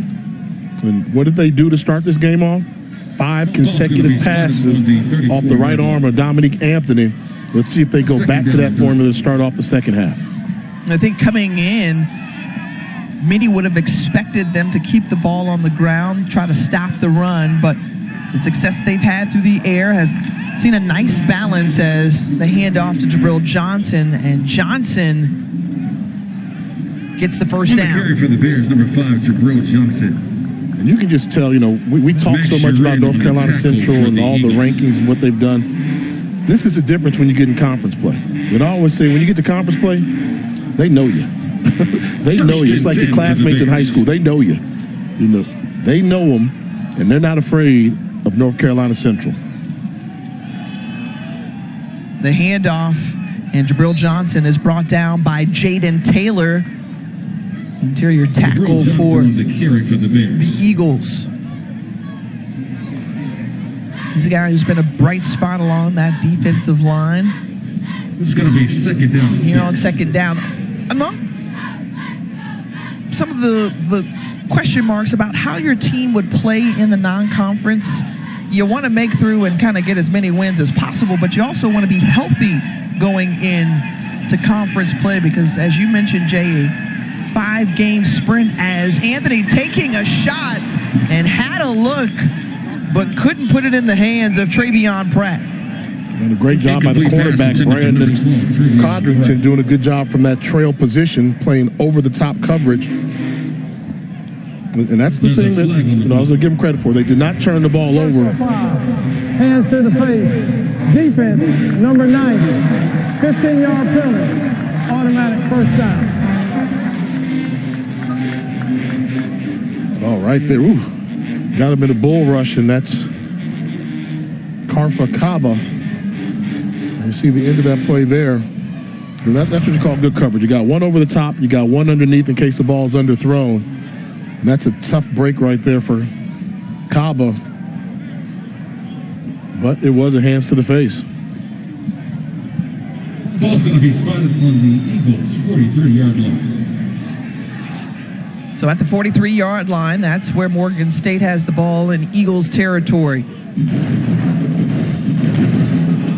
The handoff, Johnson trying to bounce off. He's able to do so, but couldn't get around the corner as a flag flies out. As Malcolm Reed brought him down.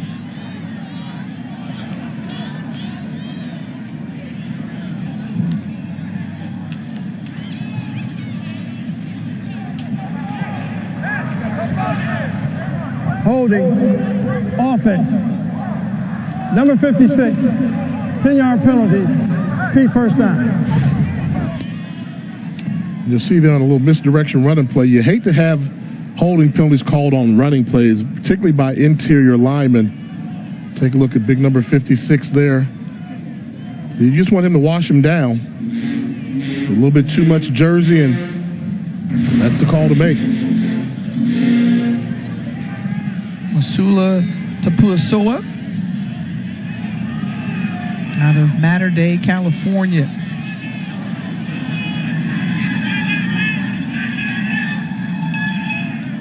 First and 20. Anthony looking, and what a catch made as it hauled in. They say yes. Anthony James Jr. with a great grab. Catch is made by number 16, Anthony. 19 yards on the completion. Wow, good job. They lined him up with the tight end, just kind of give him the wheel route. And this is why you don't want to overthrow your guys. Give them an opportunity to make a fantastic catch. One hand, foot in bounds. Sweet. That was an OBJ. Remember, he made those popular more recently. Odell Beckham Jr. They're going to likely take another look at it here.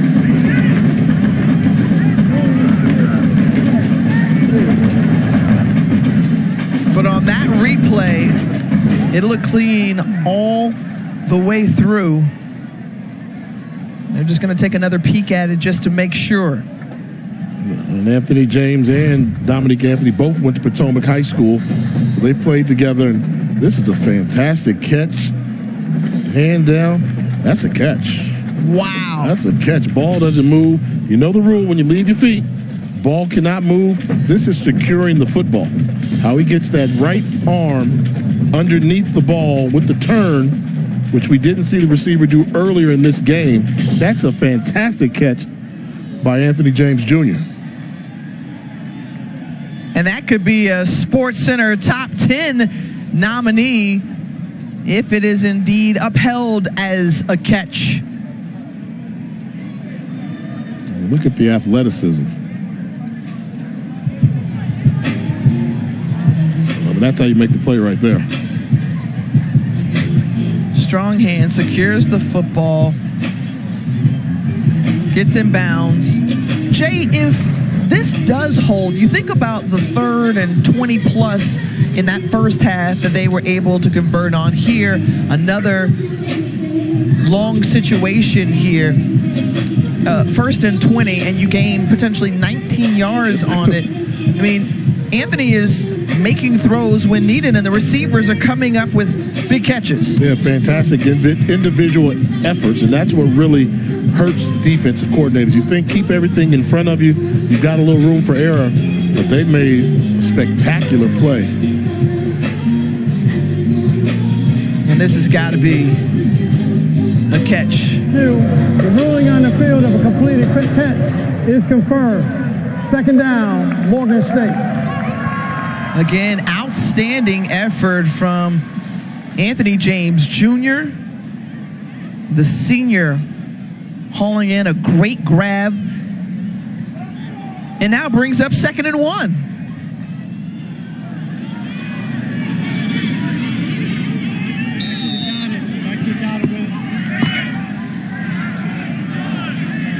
When you're in these type of defensive battles, does it favor one team or another, Jay, in your opinion? It depends on the plan of attack from the offense. So if you're in a passing attack offense and you're struggling to score points, that's a bad sign because normally you lose in the battle of the defensive line.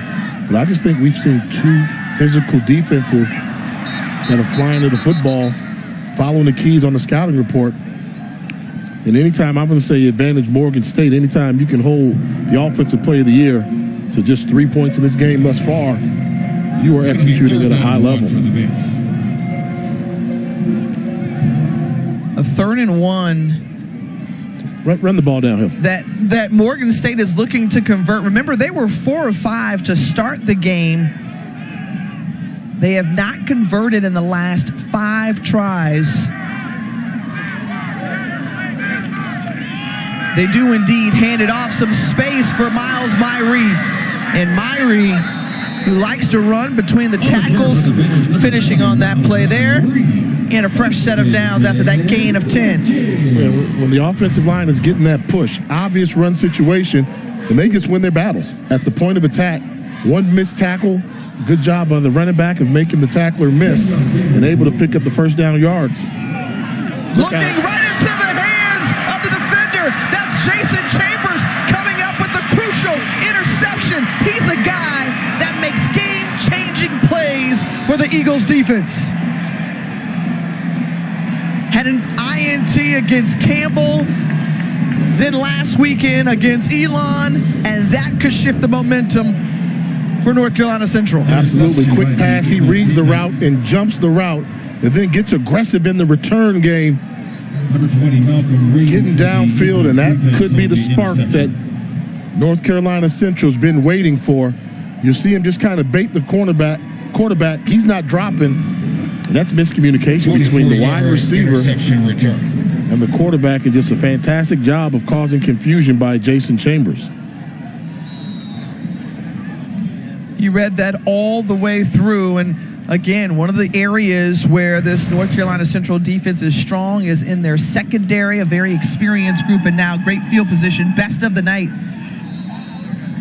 for the Eagles offense as Jamari Taylor on the carry, a short gain. They are really struggling to run the football. I mean, Morgan State, their defense comes in here very good versus the run. They only give up 109 yards per game rushing, and we see why. They're as good as advertised.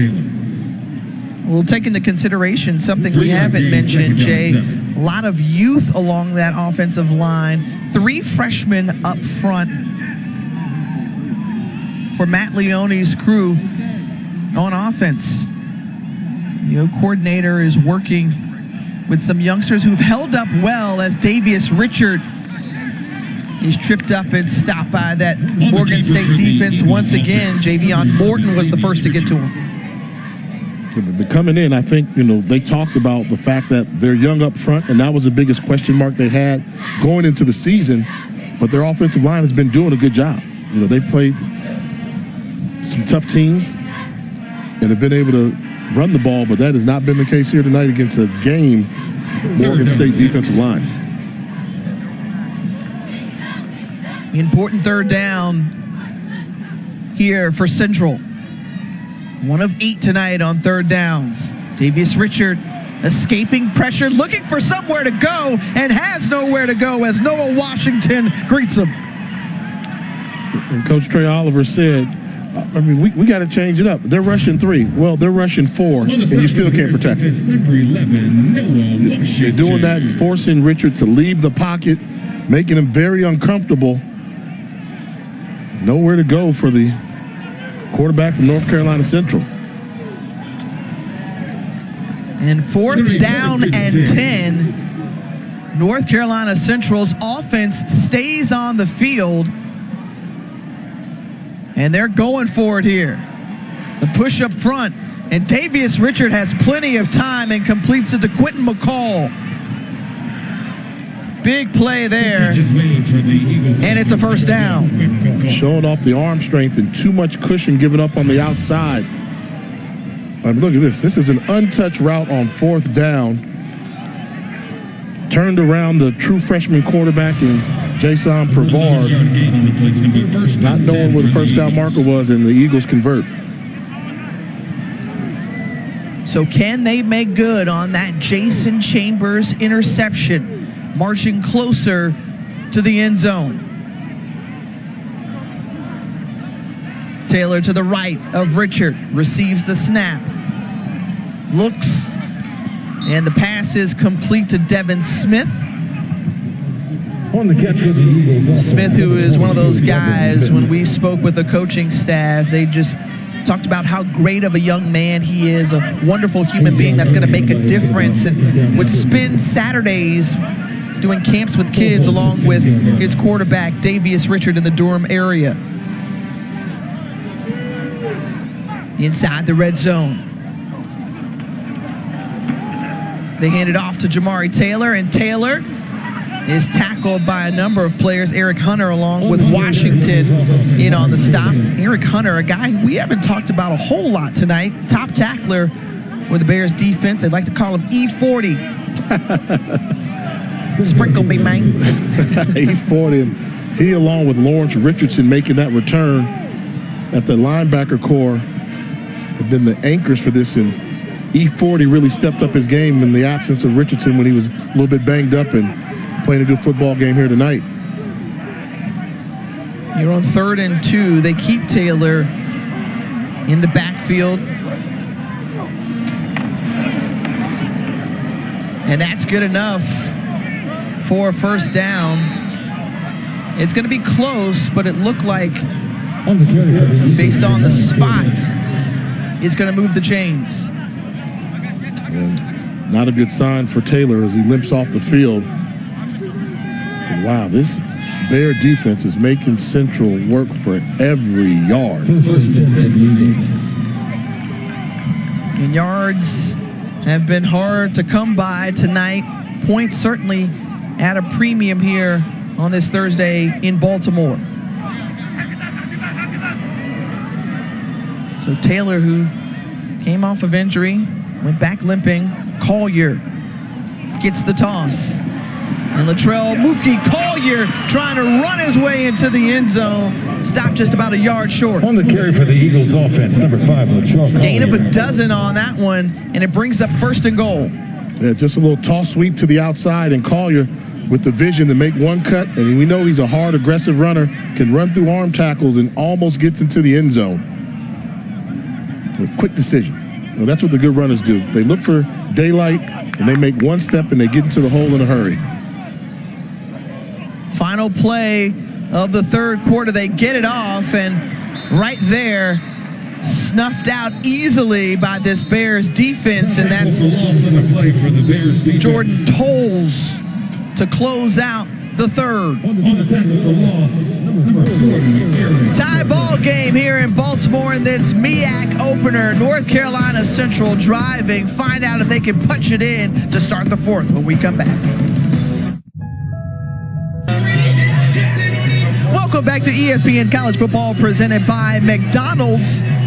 Well, Friday at 10:30 Eastern. Over on ESPN, Connor Bedard and the Blackhawks square off against Nathan McKinney and the Avalanche. Coverage begins with The Point at 10 Eastern, 7 Pacific.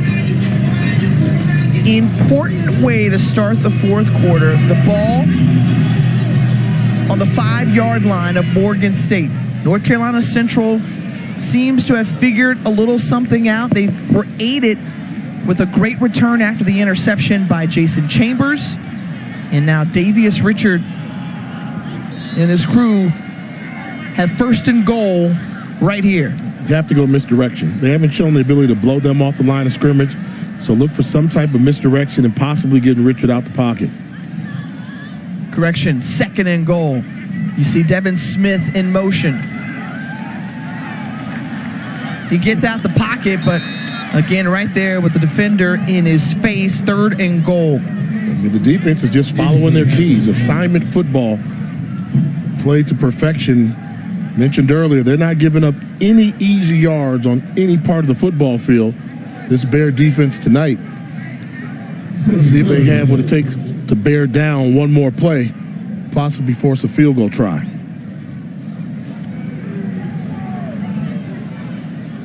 And if you're North Carolina Central, you want to try to get a touchdown on this one after the turnover.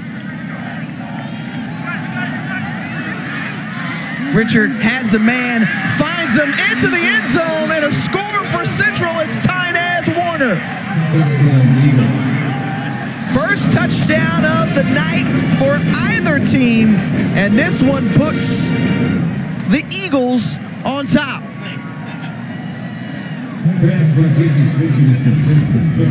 So they just went with a bunch formation, actually a late throw to the outside, but once again, that's Pavard, the freshman, giving up too much cushion down in the red zone, not able to make the tackle in the open field. The Eagles get their first touchdown of the game. Olivo converts on the point after attempt, and Tynez Warner returns home to Maryland. He scores the touchdown, and the Eagles soaring after that score, 10-3. McDonald's. That's exactly how it looked when we were heading here to Hughes Stadium, right? Driving through the streets of Baltimore, all crazy, fast, and furious looking. Then got to hit the tunnel. Don't forget about the tunnel there. Yeah. That's the tunnel in there. But Charm City on display here. Folks are in for a good football game as the #1 team in HBCU football was on the ropes, but now trying to assume control of this ball game. That last drive spurred by Interception set up the score. Now Morgan State will get the ball back here on the return as Keith Jenkins. And Jenkins is tripped up and stopped by Jaden Flaker. We mentioned that Jason Chambers interception. They say he's a dude on defense. Fast, fearless. He gets it done, sets up this great return. And what happens on the other end of that play? A few plays later, they find Tynez Warner in for the touchdown. Central up. Geico makes car insurance easy. Enjoy your flight. You too. Well, let's take a look back in a day in history, November 13th, 1993. And these are the numbers my partner Jay Walker put up here at Morgan State. 433 yards, part of 3 touchdowns. That was a spectacular year for you. We had it going uptown there. It was all right. We had a memorable year. And that's what you do when you're the number 1 team in the country. You go on the road and you take care of your business. Undefeated team, might I add. You finished off that undefeated season for the Howard Bison, an All-American. You're a MEAC Hall of Famer, but you got that nickname Sky. Everybody paid attention to Jay Sky Walker. Oh, the good ones have a good nickname like that one. And for all my Morgan State folks, I always tease a little bit. So I had 66 points my senior year.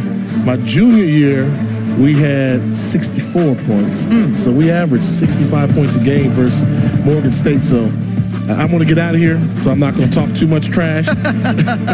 You know, we're only going about an hour away from here. Tomorrow we will be at Yard Fest for Howard Homecoming. Everybody, my partner's going home. Going home to America's best homecoming in the world. The granddaddy of them all. The granddaddy of them all when it comes to homecomings will be on display this weekend down in the nation's capital. You know, our viewers will certainly decide regarding that here on First Down in the run by J.J. Davis. Sees some laundry come out onto the field in the process. When you think about the MEAC, hey, we're starting conference play off tonight. Norfolk State and Howard will be in action. Holding. Offense. Number 10. 10-yard penalty from the spot of the foul. Repeat, first down. It's on Andre Crowley, and tough one. Almost looked like the defensive back was falling down, but out there on that perimeter, you've got an official that's right there. Tough break for Mr. Crowley. So we see the Spartans and Howard. South Carolina State, Dell State also in action this weekend. Here on 1st and 20.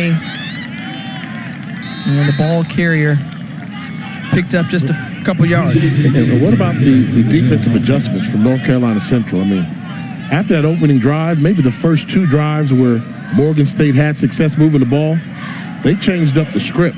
And they've basically taken the air out of the tires of this Morgan State offense and having them look like the offense that only averages 13 points a game. And that's the problem. When your offensive average says you only average 13 points, you fall down by 7, okay. You start falling down by 10 and 13, you start to wonder, how are we going to get points in this game? We're here on a strong run on 2nd and 13, and a good pickup by J.J. Davis. That'll bring them within a yard here on 3rd down upcoming. And I like the shifty move in the hole. Watch this move right here. In a small space, made that cut. Richard Jr. out of Cincinnati, Ohio. Coleraine High School. They said, let's feed Agent Zero again in time. Cole Jones comes up to trip him up as we saw a flag there at the end. Looked like a late flag, too, so normally not where you would see a holding called that late. Holding. But it is. Offense. Number 8. That penalty is declined. 4th down. That's on the tight end, Diop. And so a 3 and out for Morgan State. And you've got this feeling after those adjustments made by North North Carolina Central, coming up with that turnover by Jason Chambers on the interception. You don't want to leave that door open for Central. See if Morgan State's defense can come up with another stop. 37-yard punt, no return. And the Eagles offense comes back to the field when we come back. Tight ball game here at Hughes Stadium. North Carolina Central on top. Well, just a reminder, UFC 294 is Saturday from Abu Dhabi, highlighted by the main event, much anticipated rematch in the co-main. Kamaru Usman returns to the octagon. The main card coming your way at 2 Eastern.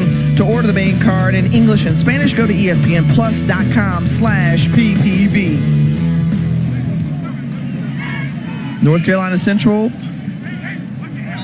back with the ball, fresh off that scoring drive that saw it in at a 5-yard touchdown reception by Tynez Warner.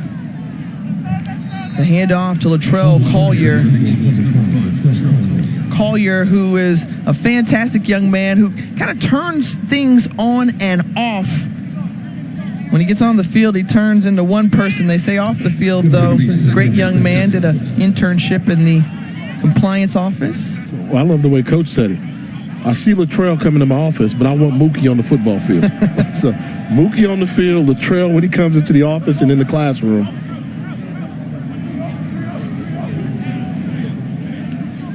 Danger zone time right now for Morgan State, playing nothing but man-to-man coverage across the board, trying to stop the run, but it leaves themselves vulnerable to a big play in the passing game. Handles the high snap, holds on to it as Davius Richard in the option, flipped over, but positive yardage there as Jordan Tolles delivers the tackle. Third down on the way for the FCS 88 Scholar Athlete of the Year as Davius Richard graduated summa cum laude, first in his family to do so.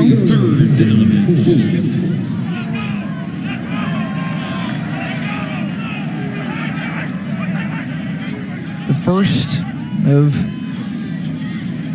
MEAC opening weekend. We'll be at Howard Saturday, noon Eastern kickoff on ESPNU. Davius Richard here, 3rd and 4, tipped up, and the pass incomplete off the hands of Devin Smith. One of the things we haven't seen like a North Carolina Central wide receiver get open.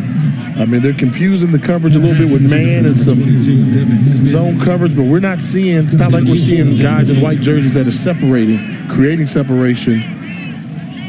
And the passing numbers aren't going to look great for Richard tonight, but I think offensively, it was that effort completely. Like, where's that effort? Like, hey, give me the ball. I want to make something happen.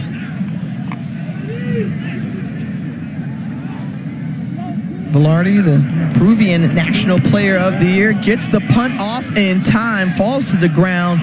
No penalty down there, but back the other way there is one as Quincy Hall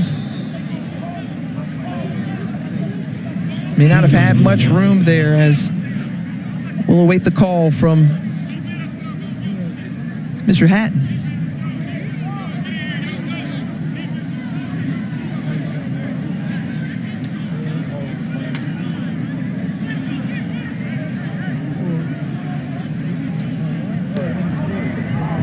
Kick catch interference. Kicking team, number 35. 15 yards from the spot of foul. First down, Morgan State.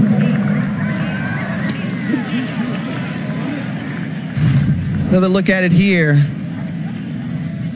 Second kick catch interference call tonight that we've seen. That's going to aid Morgan State as they'll have good field position to start this drive here at home. Rain or shine, you've seen us around. With over 2,800 employees in the Raleigh area, you probably know some of us by name. We're extending our network, connecting our schools, and essential services. We enjoy all that Raleigh offers, eat at the same places, shop at the same stores, many of which we're proud to call customers. We're Spectrum, your local internet, TV, and mobile provider. And we're committed to Raleigh because this is home. The ball game here in Baltimore in the MEAC opener for North Carolina Central and Morgan State as we welcome you back inside the booth. Jay Walker, Tiffany Green. And when you looked at this matchup on paper, Jay, is this what you would have expected? For Morgan State, this is the best they can do. You know, defensively, they're doing a good job holding this team just to 10 points there. And we're starting to see North Carolina Central, a great team. When you don't have everything working, you still have to find a way to win the game. They're in the lead right now. Defense has been phenomenal. What's going to be the key for Morgan State if they want to come back in this one, an important drive trailing by a touchdoan? They should check, see if I have any more eligibility left, because I can give you a couple touchdowns, pick them apart. But they're going to need Anthony to make some throws. I mean, at the end of the day, they came out throwing the football to keep them off balance. The combination mix between run and pass is going to have to be there. We'll talk about the run. Here it is. Quincy Hall fumbles the football. We'll see who falls on top of it. North Carolina Central says they have it. We'll await the call on the field as they've got to dig through that pile to see who came up with it. This is old school. The officials are going to let them see who comes up with it, and the Eagles do. Wow. 2 turnovers in the last 3 possessions for Morgan State. And one of the few explosive plays they had here in the second half. But towards the end of the run, Quincy Hall did not secure the football. Good job by North Carolina Central. When you're running full speed like that, you've got to use 2 hands on the football. He tried to do a spin move in the open space with guys coming for the football. And I think it was Jason Chambers. You see number 28, watch him shield off the block. And he just went down there and wrestled the ball away from Hall. Well, he's a guy who plays with a lot of moxie. Remember, he was the one who had the interception earlier. And now coming up with the fumble recovery. And Jason Chambers is having himself a great night. The sophomore out of Charlotte with another key play on defense. They say he's a game changer. And coming up with it, high snap, hand off to Jamari Taylor. He's back on the field after limping off earlier. Jordan Tolles with the tackle. Once again, you see, and, that's the mark of a really good football team. Not playing their air game, but winning the battle of special teams, coming up with the big plays, taking advantage of mistakes. It hasn't been pretty for North Carolina Central, but it's been a grind. But the defense came up with a big play.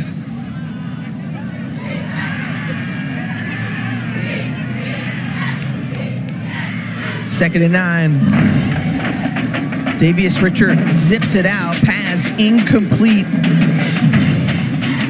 That was Matthew Brown, the intended target. Hunter was right there.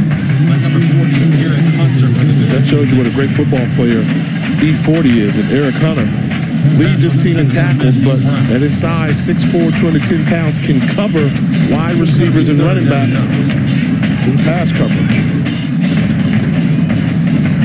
Trey Oliver wants to see his offense stay on the field a little bit longer after that turnover.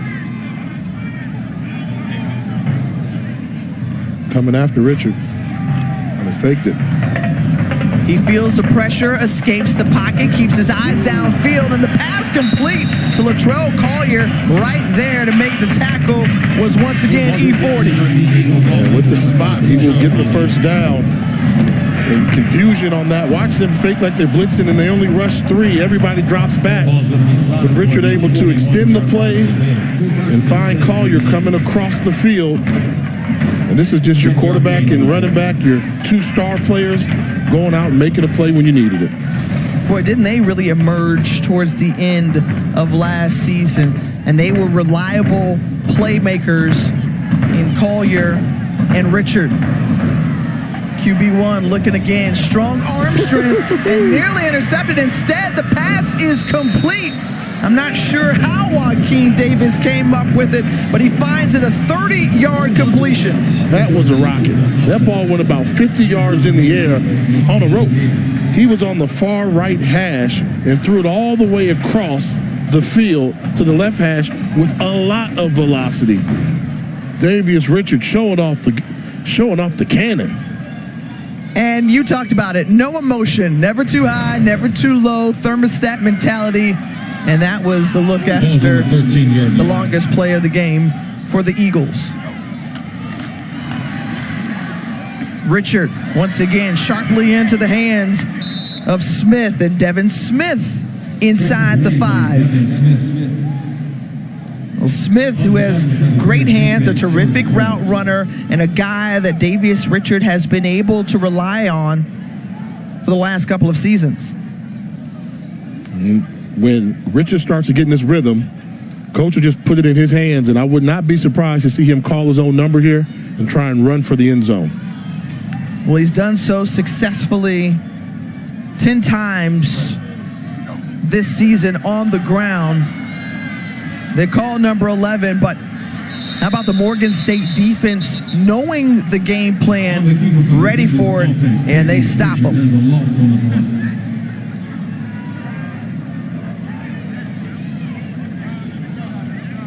There have been a number of times where Davius Richard has found the end zone. He had a great game against Campbell, had 4 touchdowns on the ground, another one through the air.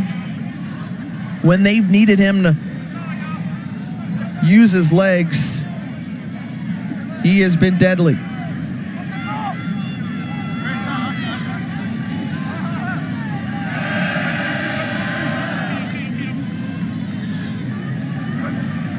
Man in motion, 3rd and 3. Once again, high snap, rolling to his right. Looking nowhere to go with the football. Tries to squeeze it in, and the pass is incomplete. He was searching for Jamari Taylor, who couldn't wiggle open. Just balled him up, and right now, crucial field goal attempt here, which would put North Carolina Central up by 2 scores. First time they have a little breathing room in this game. Adrian Olivo steps in, second field goal for the Eagles. A chip shot for Adrian Olivo, 21 yards out. 22-yard field goal attempt. An excellent field goal kicker. Correction, it's 22 yards out, they say. And it's up and through. So that's the breathing room North Carolina Central hopes for. 13 straight points in a row for the Eagles here on the road. It's a great one out of the ACC. A top 20 matchup as the Duke Blue Devils, ranked 16th in the country, head down to Doak Campbell Stadium in Tallahassee to take on the 4th-ranked Florida State Seminoles. 7:30 Eastern. You can catch it on ABC. Back here at Morgan State, and the NCCU sound machine feeling good. But let's give you a little history on Morgan State. We saw this when we were approaching Hughes Stadium, some lacrosse action. Well, you know, Tiff, I'm a lacrosse dad, and I'm a lacrosse fan. So Morgan State has a history of playing lacrosse on this campus, and there was a team called the 10 Bears. Right, the 10 Bears, that's the squad right there. Legendary. Look them up, folks, if you don't know the story. They went on the road and beat Washington and Lee, who had won the national championship the year before. The inner city team there, the 10 Bears. And on that team, I think he's wearing number 6, was a guy named Dr. Harrison. His son is named Kyle Harrison.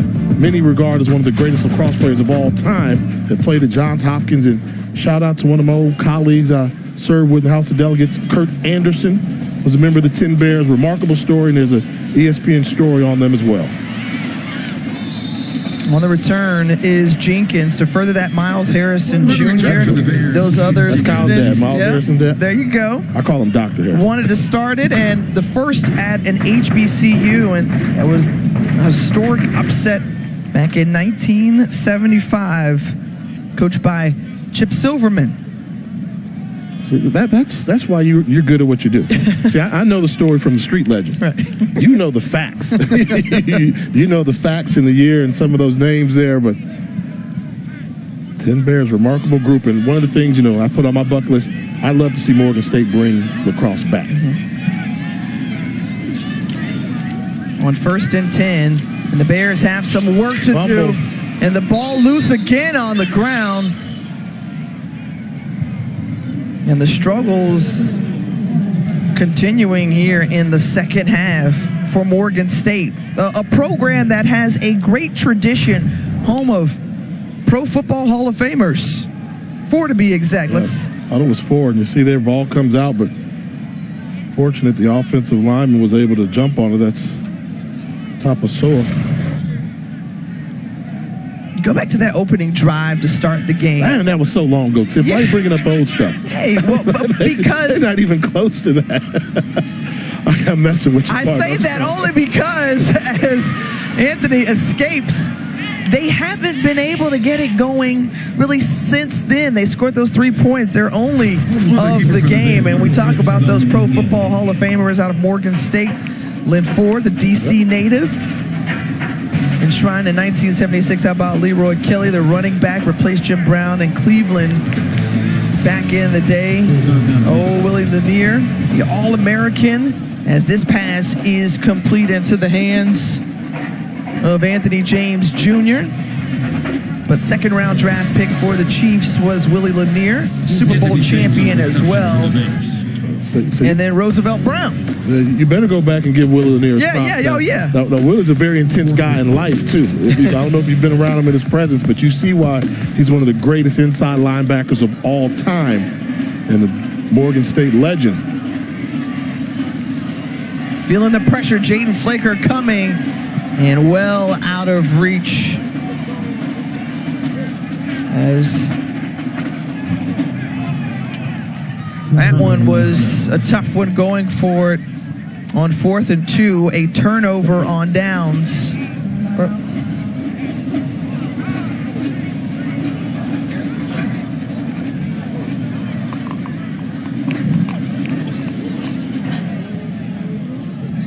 .504 remaining in this one, and North Carolina Central on top. Rain-X water repellency wiper blade. Put up 13 unanswered points. They lead here with just over 5 minutes to go in the MEAC opener. And Trey Oliver, the 2022 MEAC Coach of the Year, as he saw his team sweep through the Offensive and Defensive Player of the Year awards, and Khalil Baker and Davius Richard as well. But Trey Oliver taking over in 2019, returning to his alma mater as a head coach. Remember, he was on staff there as an assistant back in the 2000s, won a couple of championships when they were in D2 out of the CIAA. And now he's got a championship team out of the MEAC. And a guy that's paid his dues, really, knows defense, but also is a fantastic special teams coordinator as well. He takes the special teams serious. And then they talked about the influence Rod Broadway had on him. Went down there to Southern and did a good job coaching under Dawson Modems, and then got named the head coach at his alma mater. And rough start that first year. He had to trim a lot of the fat, clean house a lot, but turns out to be one of the best hires that the program has made.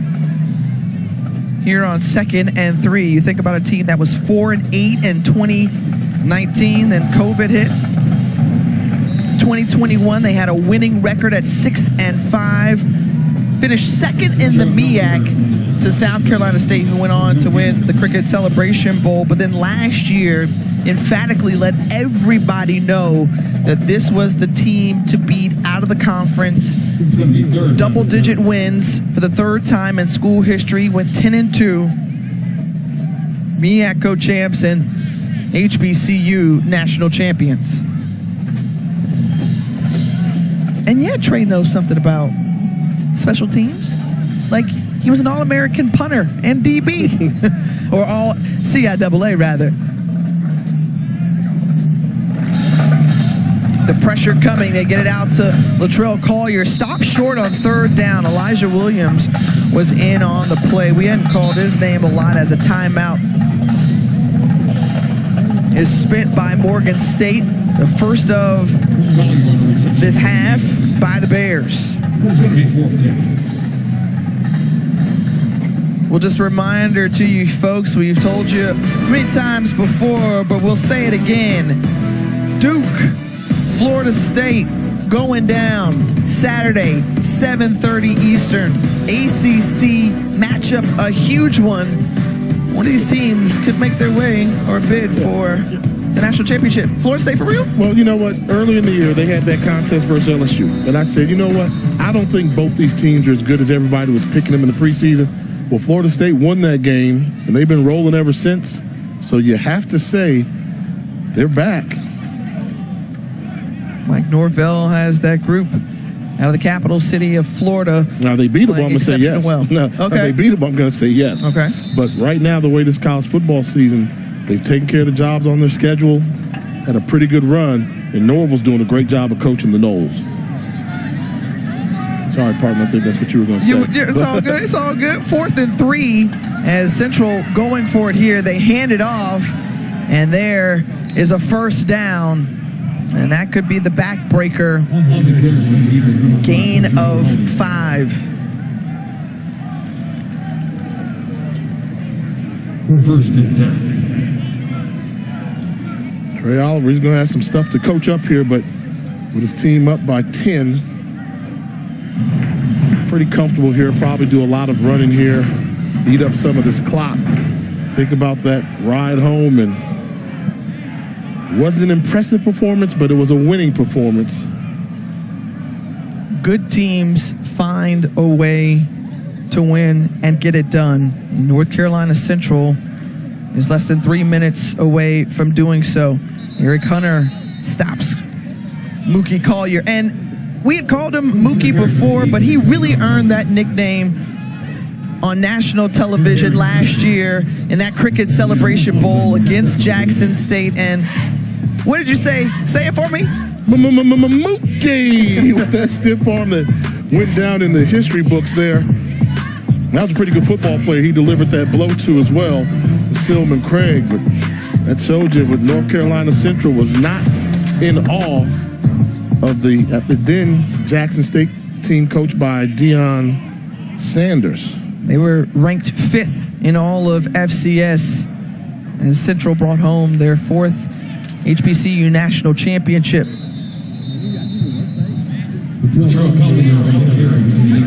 And they're looking to repeat again as champions. And you look through the road that they'll have to go through. 6 teams in the conference.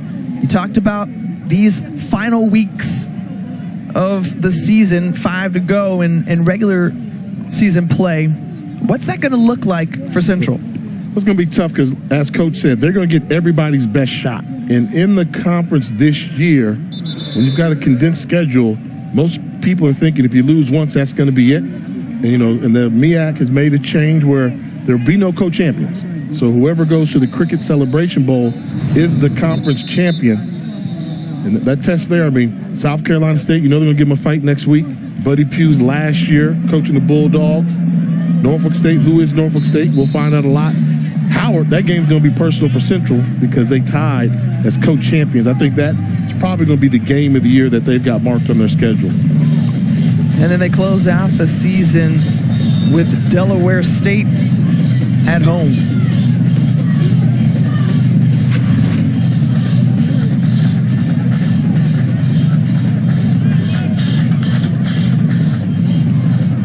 Minute 50 to go here.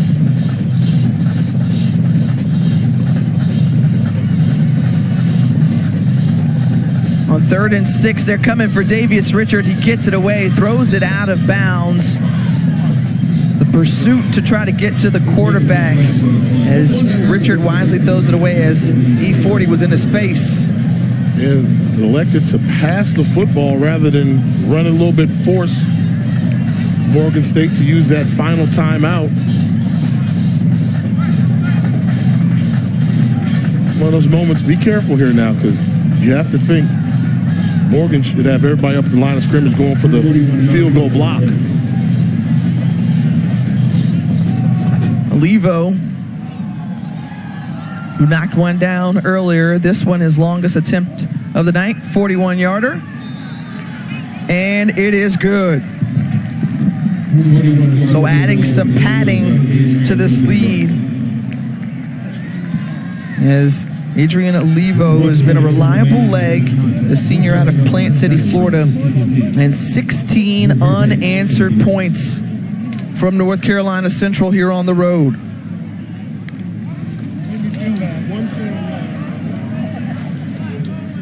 Smiles on the sideline for this Central group.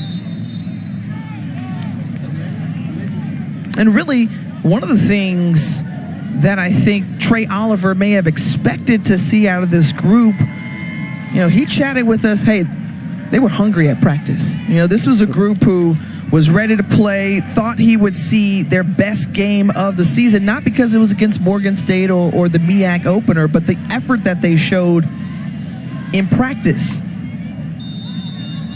But what's difficult sometimes, Jay, and you know this, having an undefeated season, how do you stay locked in? Yeah. How do you not read the headlines, not start to believe the hype, as my old coach, Denny Green, used to say. And, the good thing about this team, they've been tested, so they haven't been able to just beat everybody. They had those come-from-behind victories, which show they have the mettle to pull some games out.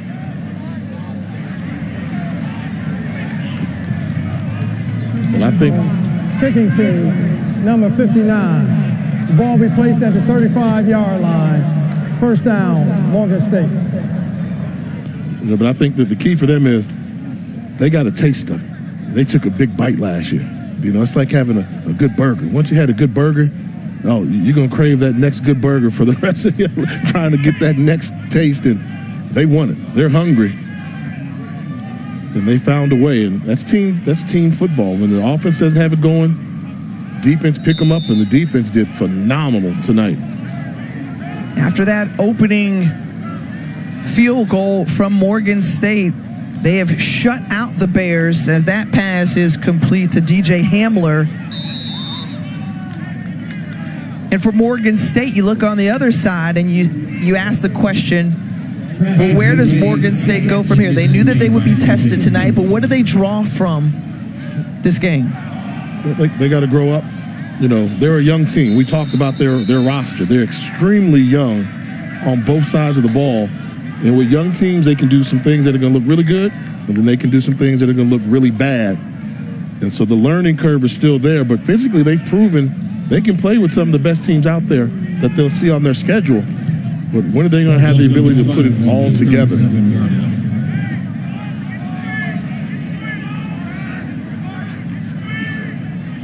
You're on the carry. There's J.J. Davis, and Davis across midfield. Ball be spotted about the 46-yard line. We're moving forward in MEAC play. The challenge is trying to put up more points offensively for the Bears. Where's that going to come from? We saw Dominique Anthony have moments. A tremendous catch made by Anthony James Jr. As you mentioned, there's some pieces there. Damon Wilson said, hey, when I took over for this job, I felt like I could build Morgan State back into a powerhouse program. And I agree. I think it's one of those schools that's been a diamond in the rough for a long time. And it seems like they're going to try and get this together. Build on the foundation, doing a good job in recruiting. And that's the benefit of having a young roster. You almost say, get me now, because in a year or two, it's going to be tougher to beat them. And I think for them, something they have to learn to do is the defense plays really good, but you hate to say this, if the defense doesn't create turnovers, can they win football games? When they got off to the early start, I think the first game of the year when they pulled off the upset, they had 5 turnovers against Richmond, and they came back against Akron and came up with another 4. And then when they had to play Towson, they couldn't get those turnovers, and then teams are realizing protect the football against Morgan State. A deep shot taken and into the hands of Awumi. Touchdown, a 40-yarder. 33 seconds left on the clock. And Morgan State says we're not done yet. A pretty ball here and a good job getting behind the defender. And these are some throws earlier where Anthony overthrew him his receiver, but not this time. Nicely thrown ball, way to step up and deliver the ball accurately for the touchdown score. Joseph Awumi, his first touchdown of the season, and the junior out of Springdale, Maryland, puts the Bears right back in it. The extra point is good by Leary. You have to think what's running through the mind of Trey Oliver right now, because you know an onside kick is coming. Absolutely. It puts you on the hot seat a little bit, and that's why you have to practice all parts of the game you're getting ready to walk away with. They scored quick, and now you're relying upon your special teams to make a kick recovery. That's an area where Damon Wilson wasn't necessarily pleased with that unit. Well, he'll need them to step up in this moment to try to recover an onside kick and give them one more shot. If the Bears can get it back and bring their offense back onto the field.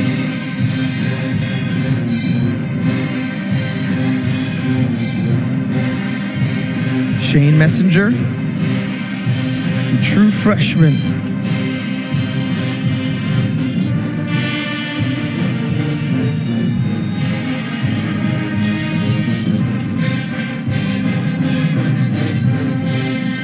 Here we go. Oh, that one was long and out of bounds. And not the result that Damon Wilson would have wanted on the onside kick attempt.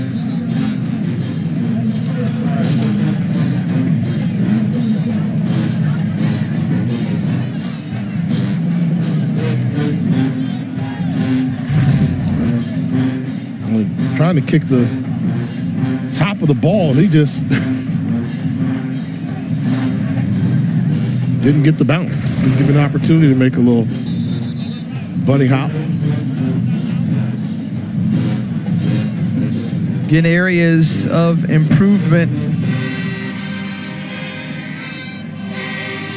for Damon Wilson's team. Meanwhile, Walker Harris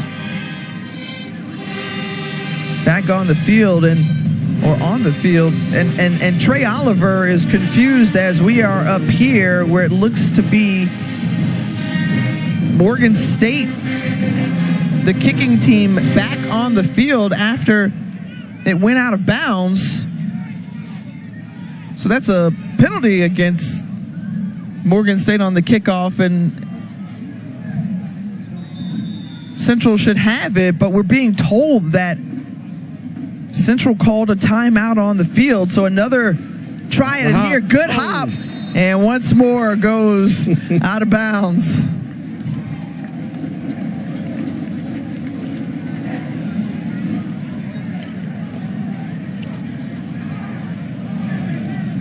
Well, a little bit better the second time around for... Got the hop, but still just a little bit too much velocity. It's going so fast, you're not giving your guys an opportunity to get 10 yards down the field a little bit. So something got to work on a little bit. Just a freshman, this Messenger, the kicker. Yeah, if they would have got that onside kick, I think Trey Oliver might have lost his cool.